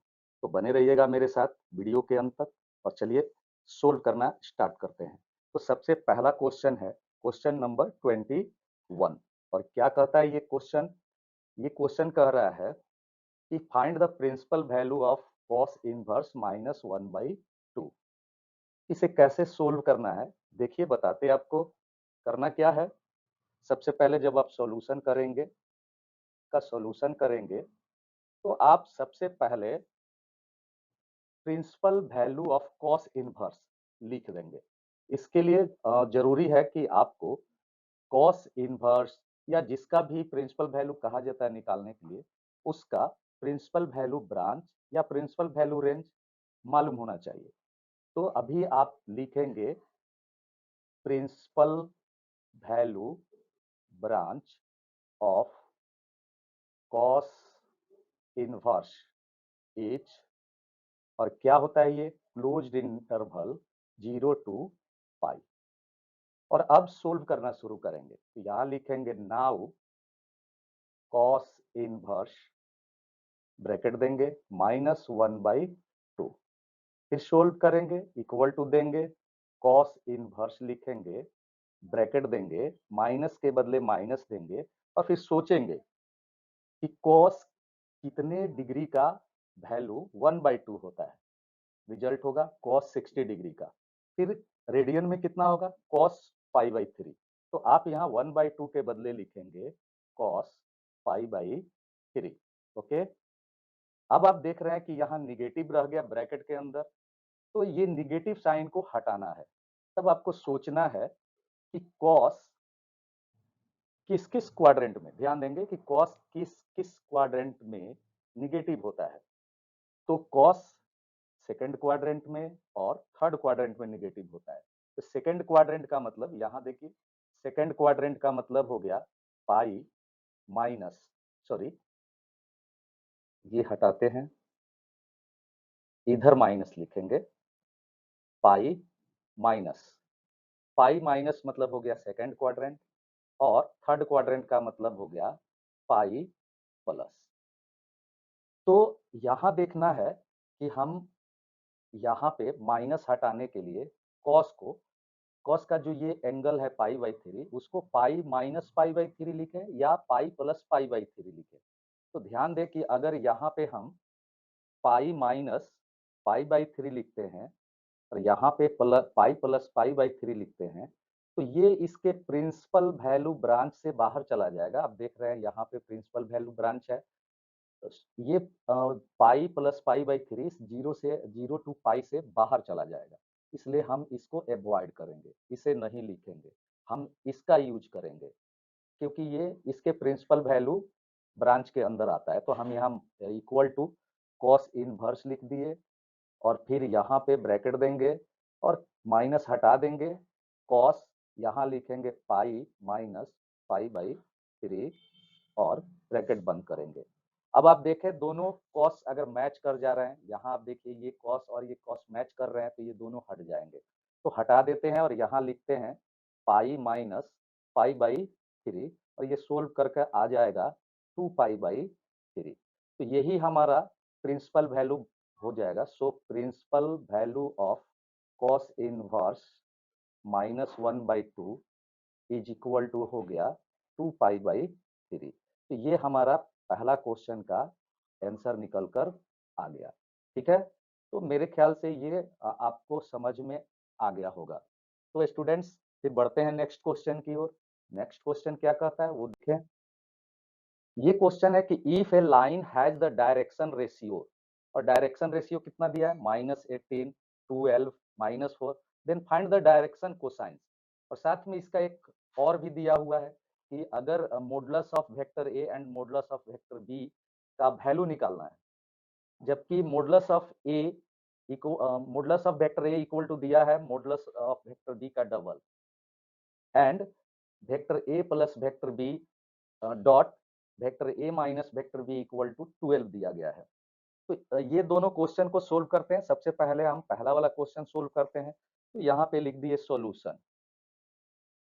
अब आपको ध्यान देना है कि डायरेक्शन रेशियोज को रेस्पेक्टिवली ए, बी और सी से डिनोट किया जाता है। तो यहाँ लिख देते हैं A equal to -18, B equal to 12, C equal to -4 लिख दिए।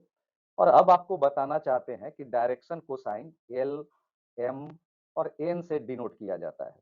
और अगर डायरेक्शन रेशियो दिया हुआ है तो डायरेक्शन कोसाइन ए निकालना है, तो इसका फॉर्मूला होता है A by under root A square plus B square plus C square.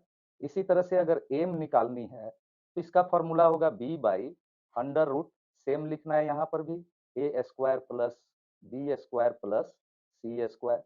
और इसी तरह से अगर एन निकालनी है, यहाँ हम नीचे एन लिख दे रहे हैं अगर एन निकालनी है तो एन इक्वल टू होगा C by under root A square plus B square plus C square.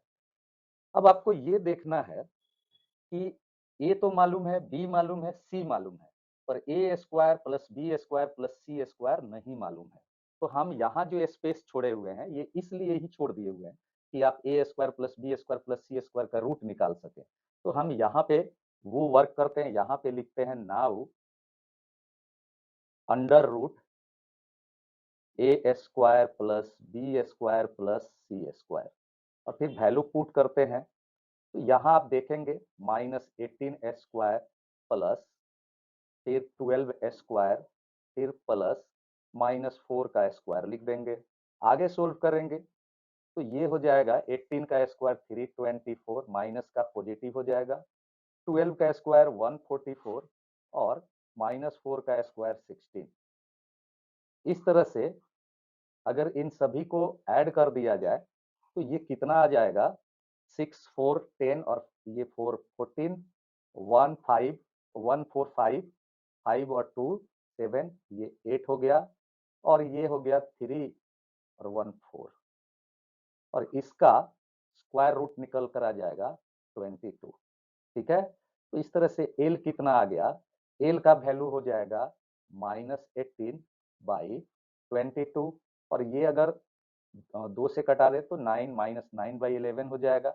ये कितना आएगा, तो ये 12/22 होगा, और ये भी कट कर कितना हो जाएगा, ये हो जाएगा 6/11, और सी कितना होगा, तो ये हो गया -4 और बाई 22, तो ये आ जाएगा -2/11। तो इस तरह से ये हमारा आंसर हो गया। ठीक है, तो ये डायरेक्शन कोसाइंस हम लोगों ने फाइंड आउट कर लिया। और अब इसके और को सोल्व करते हैं, यहाँ लिखते हैं और। तो यहाँ ध्यान देंगे कि आपको ये सोल्व करना है वेक्टर ए प्लस वेक्टर बी डॉट, यहाँ हमने डॉट दिया, वेक्टर ए और minus vector B equal to 12। इसको सोल्व करते हैं।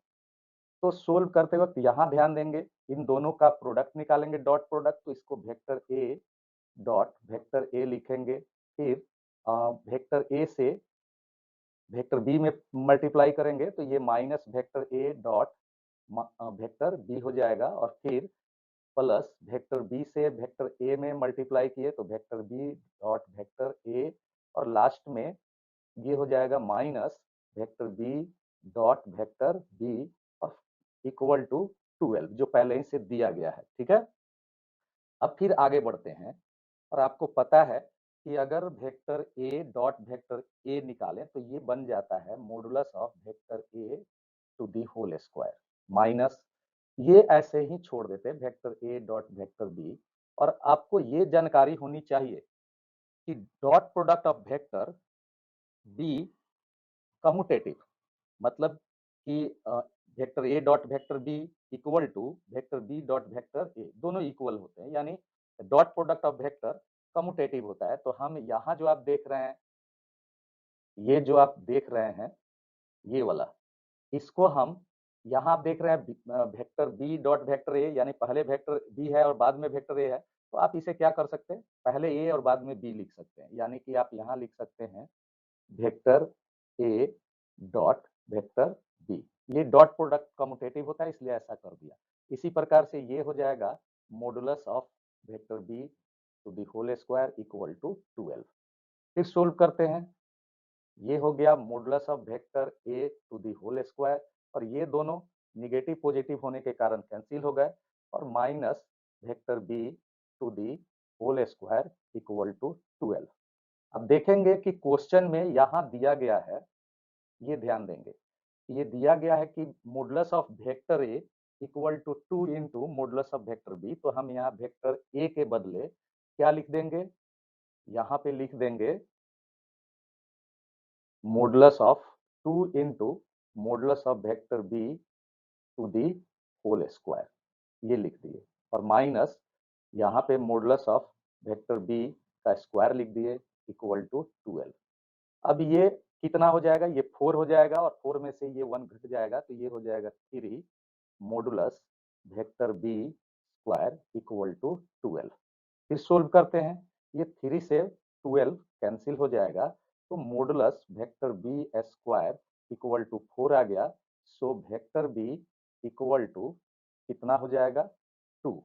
अब ये स्क्वायर हटाएंगे तो 4 का रूट प्लस माइनस होगा, पर यहाँ माइनस को हम लोग छोड़ देंगे क्योंकि modulus can never be negative. So इसलिए हम यहाँ नेगेटिव साइन वाला नहीं लेंगे, सिर्फ क्या ले लेंगे पॉजिटिव साइन वाला 2। तो वेक्टर बी निकल गया। So now vector A equal to, तो आप देखें कि वेक्टर ए दिया है 2 into modulus of vector B और तो 2 into modulus of vector B कितना आ गया है 2, तो 2 2 जा 4। तो इस प्रकार 10 वेक्टर ए आ गया, मॉडुलस ऑफ वेक्टर ए आ गया 4 और मॉडुलस ऑफ वेक्टर बी आ गया 2। तो यही हमारा ये आंसर हो जाएगा।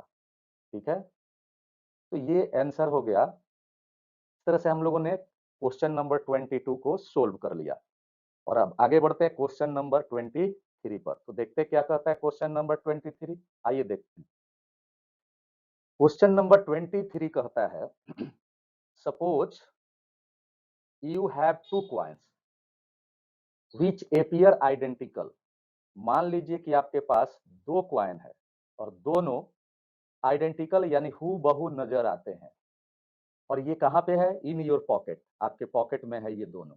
You know that one is fair, आपको मालूम है कि उसमें से एक जो कॉइन है वो फेयर है। यहाँ फेयर का क्या सेंस हुआ, मतलब उसके एक फेस पर हेड है और दूसरे फेस पर टेल है, मतलब हेड और टेल दोनों के आने का चांस इक्वल है।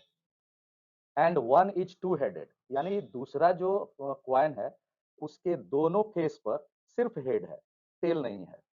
इफ यू टेक आउट, अगर आप एक को निकालते हैं, टॉस इट, और उसको टॉस करते हैं, एंड गेट ए हेड, और आपको क्या प्राप्त होता है, हेड प्राप्त होता है।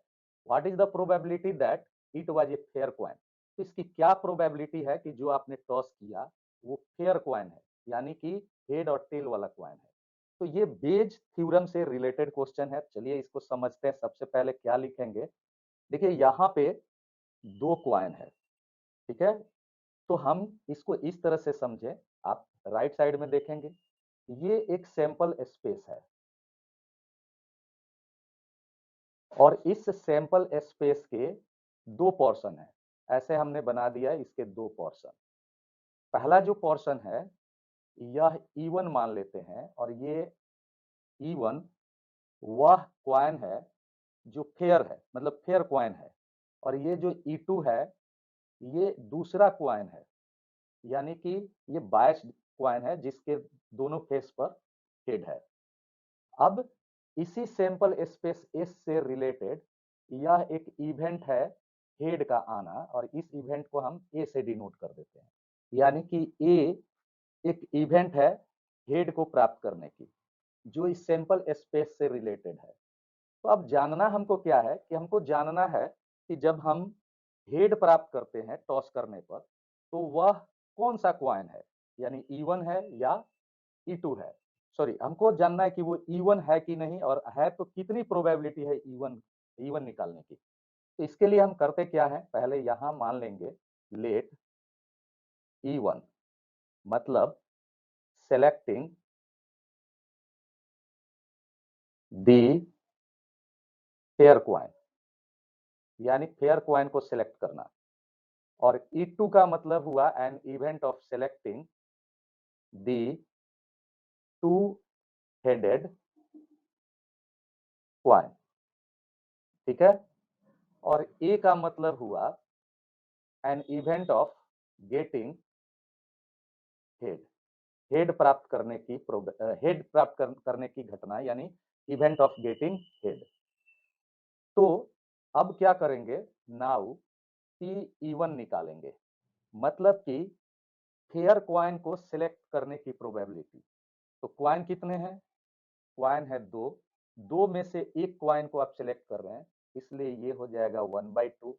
इसी तरह से P2 भी 1/2 होगा, क्योंकि आप दो क्वाइन में से एक क्वाइन को सिलेक्ट कर रहे हैं। और A/E1 इसका मतलब हुआ कि हेड प्राप्त कर रहे हैं, लेकिन टॉस किया गया है पहला क्वाइन यानी फेयर क्वाइन। तो फेयर क्वाइन में दो पॉसिबल आउटकम है, हेड और टेल। तो हेड आने की प्रोबेबिलिटी कितनी होगी, 1/2, ठीक है। इसी तरह से P/A/E2 का मतलब हुआ हेड का आना, जबकि टॉस किया गया है टू हेडेड क्वाइन को।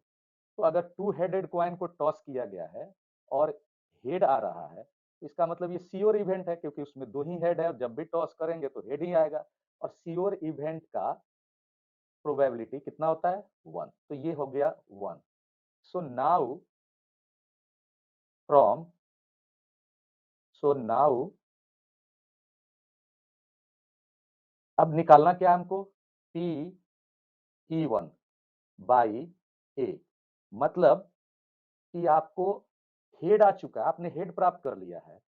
अब जानना है कि वो हेड फर्स्ट क्वाइन यानी फेयर क्वाइन से प्राप्त हुआ है, इसकी प्रोबेबिलिटी क्या है।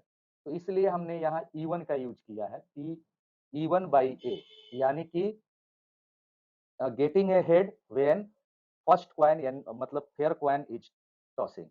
तो आपको यहाँ लिखना, इसका फॉर्मूला होता है, बेज थ्योरम कहता है कि अगर आप यहाँ पे E1 लिखे हैं, यहाँ ध्यान देंगे ये E1 है, तो E1 से स्टार्ट होगा यहाँ पे, तो P E1 लिख देंगे इनटू P, और ये लिखेंगे E1/A, और फिर नीचे अपॉन में टोटल प्रोबेबिलिटी लिखा जाता है।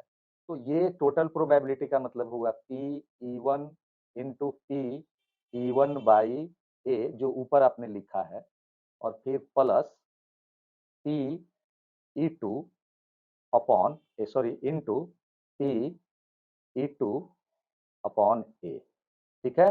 अब वैल्यू पुट करते हैं, तो इक्वल टू के नीचे इक्वल टू देंगे, यहाँ अपॉन का साइन दे दिए।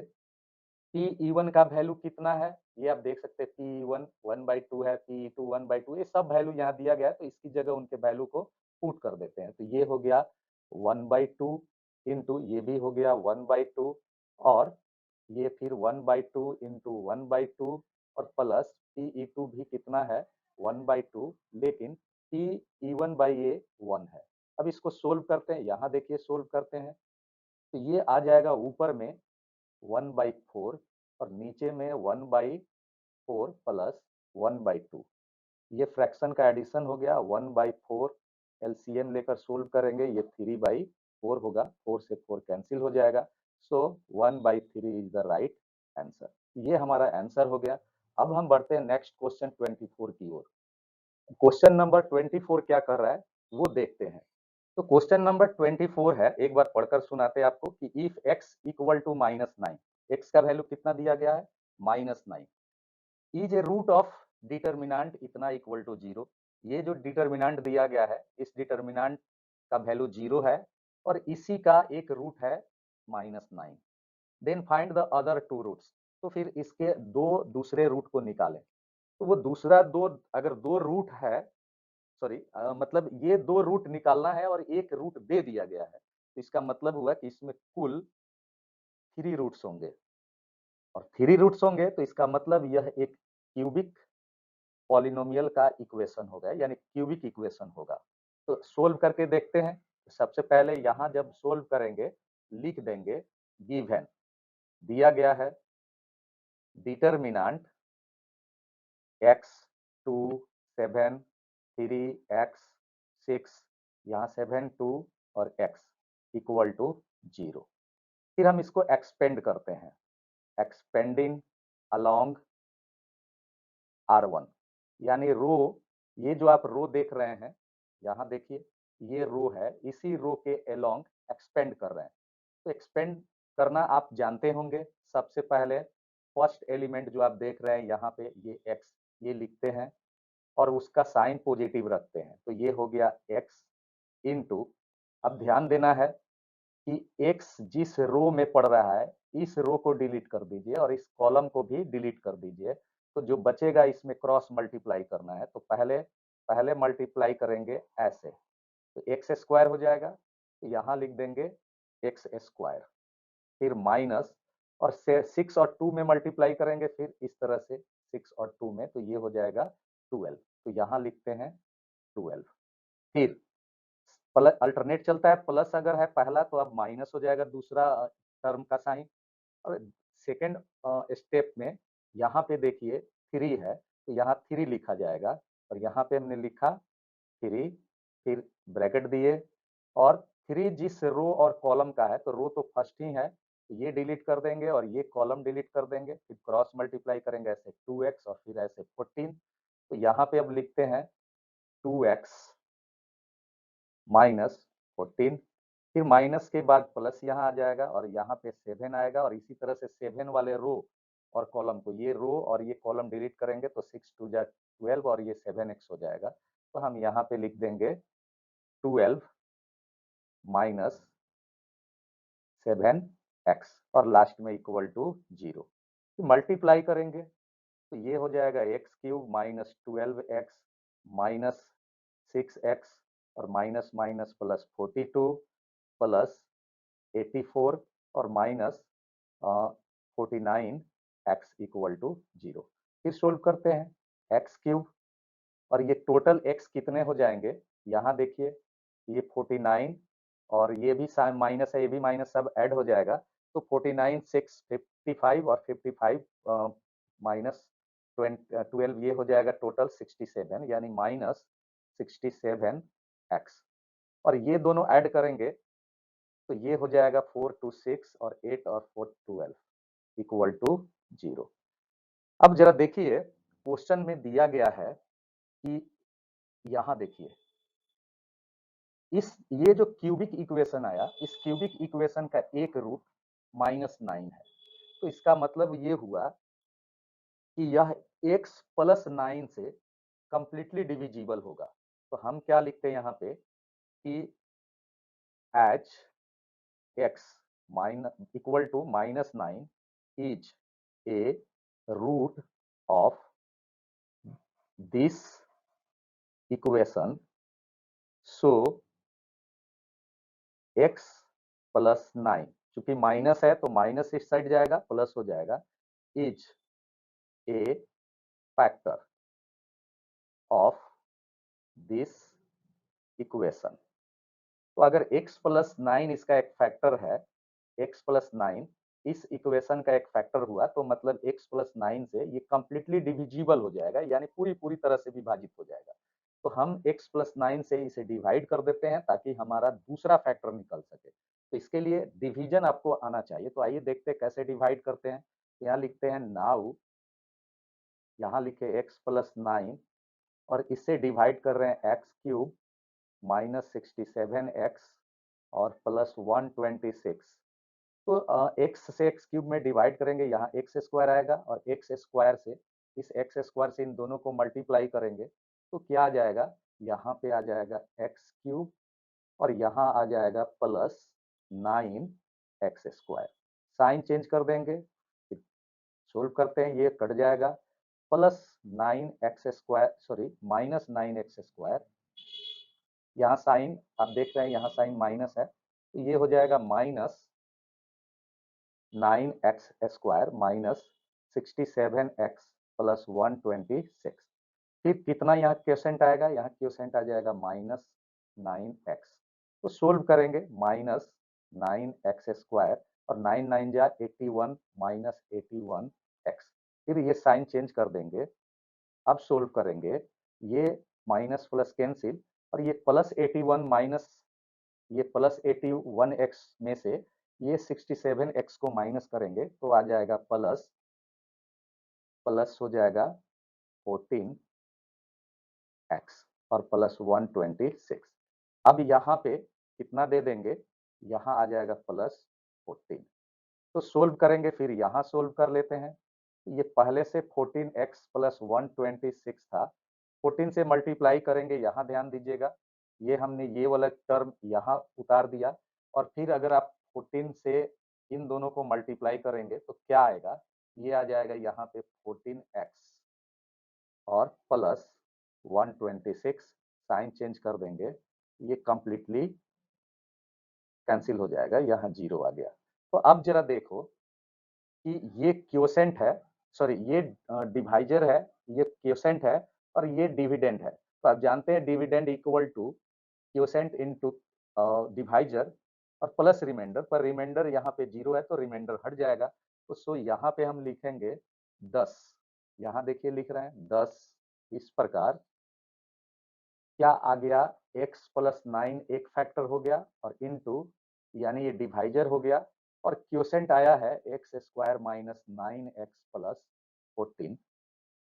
14 और इक्वल टू कितना दिया है, जीरो। अब यहाँ देखो, यहाँ आप देखिए दो फैक्टर का प्रोडक्ट जीरो है। तो जब भी दो फैक्टर का प्रोडक्ट जीरो होता है तो either first factor is equal to zero और second factor is equal to zero. तो यानी इतना इक्वल टू जीरो होगा, x plus 9 equal to zero होगा, या फिर x² minus 9x plus 14 equal to zero होगा। पर ये हमारा ऑलरेडी यहाँ पे निकल चुका है, ये ऑलरेडी दिया हुआ है कि ये एक रूट है, इसलिए इसकी जरूरत हमें नहीं है, तो हम इसे अवॉइड करेंगे और आगे बढ़ेंगे इस तरह से। दिस सिंप्लाइज x² यानी सेकंड फैक्टर ले लिए, x² minus 9x plus 14 equal to zero. अब ये क्वाड्रेटिक इक्वेशन आ गया तो इसके मिडिल टर्म को स्प्लिट करके सोल्व कर लेंगे और मिडिल टर्म 9x है, ये है 9x।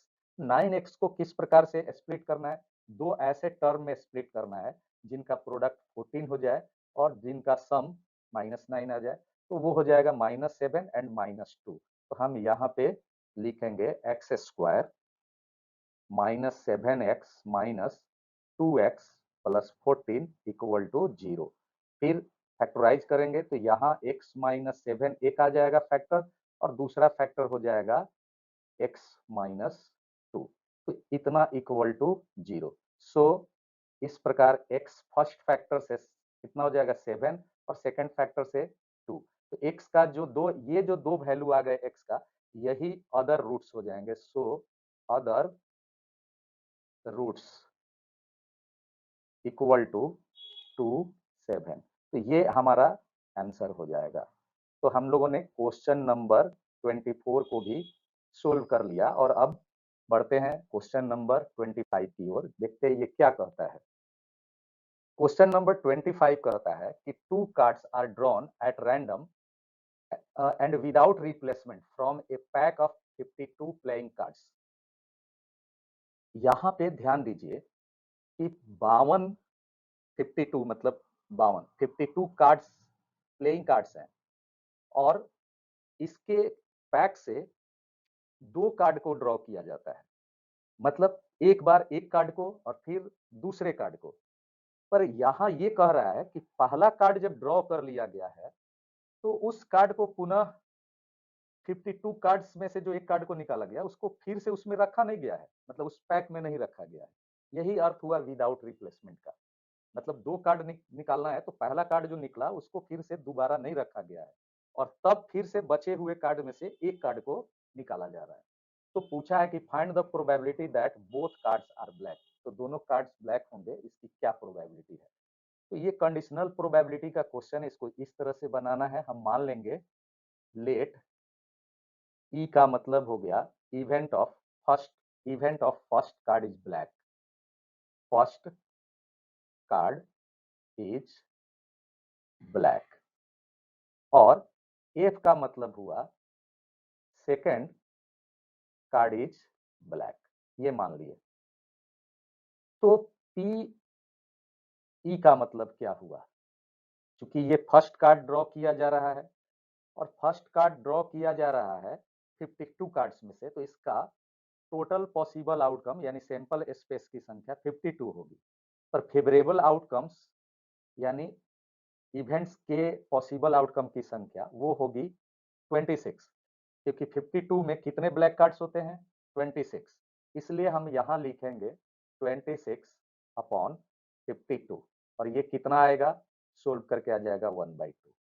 अब पी एफ और बाई ई लिखेंगे।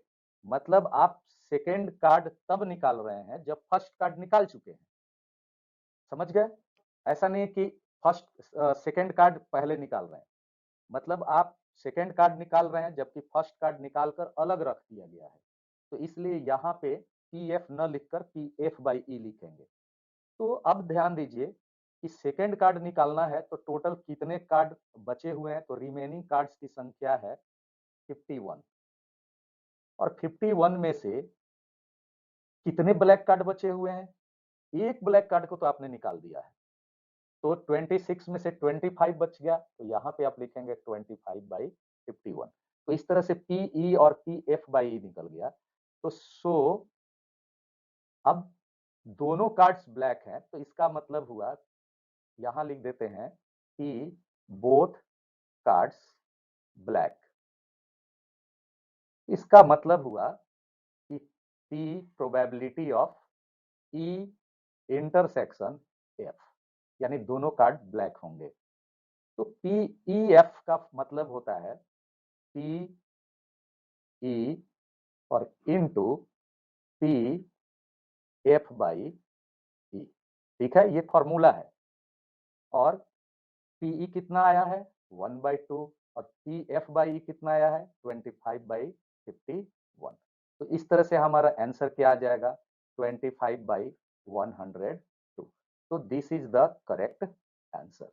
ओके, तो अब आते हैं क्वेश्चन नंबर 25 के और पर। क्वेश्चन नंबर 25 का और क्या कहता है ये देखिए। ये कहता है कि ई और एफ दो इवेंट्स हैं। पहला इवेंट यानी ई की प्रोबेबिलिटी 3/5 है और दूसरे इवेंट एफ की प्रोबेबिलिटी 3/10 है और पी ई इंटरसेक्शन एफ यानी ई इंटरसेक्शन एफ की प्रोबेबिलिटी 1/5 है। तो क्या ई और एफ इंडिपेंडेंट इवेंट हैं? तो स्टूडेंट्स आपको बताना चाहते हैं कि दो इवेंट इंडिपेंडेंट इवेंट तब कहलाते हैं जब एक इवेंट की प्रोबेबिलिटी का प्रभाव इफेक्ट दूसरे इवेंट की प्रोबेबिलिटी पर नहीं पड़ता है। ठीक है, इसके लिए आपको डिटेल में जाना होगा, आप कमेंट्स में लिखेंगे तो आपके लिए अलग से वीडियो बनाया जाएगा। अभी आपको बता दें कि अगर ये दो ई और एफ दोनों को दिखाना है कि ये इंडिपेंडेंट इवेंट्स हैं, तो इसके लिए आपको करना क्या है? आपको चेक करने के लिए आप यहाँ देखिए, लिखते हैं E and F can be independent if P E intersection F equal to P E into P F. ठीक है, तो हम लोग क्या करेंगे, इस इक्वेशन में ये जो आप इक्वेशन देख रहे हैं इसमें सबकी वैल्यू को पुट करेंगे। जैसे यहाँ देखिए इसका वैल्यू इतना दिया हुआ है, इसका वैल्यू ये है और इसका वैल्यू ये है, तो ये पुट करेंगे और देखेंगे कि क्या ये ट्रू आ रहा है। अगर ये ट्रू आया तो मतलब ई और एफ इंडिपेंडेंट है, अदरवाइज ये इंडिपेंडेंट नहीं होंगे। तो पुट करके देखते हैं। हमने क्या किया, यहाँ पे लिखा 1/5, इसका वैल्यू 1/5 है और इक्वल टू टी का वैल्यू है 3/5 और इनटू पी एफ का वैल्यू है 3/10। सो अब आप देख सकते हैं इधर एल एच एस में 1/5 आ गया और इधर 9/50 आ गया। So this is not true, this is not true, ये सही नहीं है। इसलिए so E and F are not independent, ये इंडिपेंडेंट नहीं है। ठीक है, तो यहीं पे हमारा ये सेक्शन बी समाप्त होता है और नेक्स्ट सेक्शन के लिए आपको सर्च करना होगा हमारे चैनल फोर्थ नीड पर अगला वीडियो। ठीक है, तो गाइस चलिए यहीं पे समाप्त करते हैं। उम्मीद करते हैं आपको वीडियो अच्छा लगा होगा। अगर अच्छा लगा तो आप हमारे चैनल को सब्सक्राइब जरूर करें, लाइक करें और शेयर करना तो बिल्कुल ना भूलें। Okay, thank you for watching, have a nice day.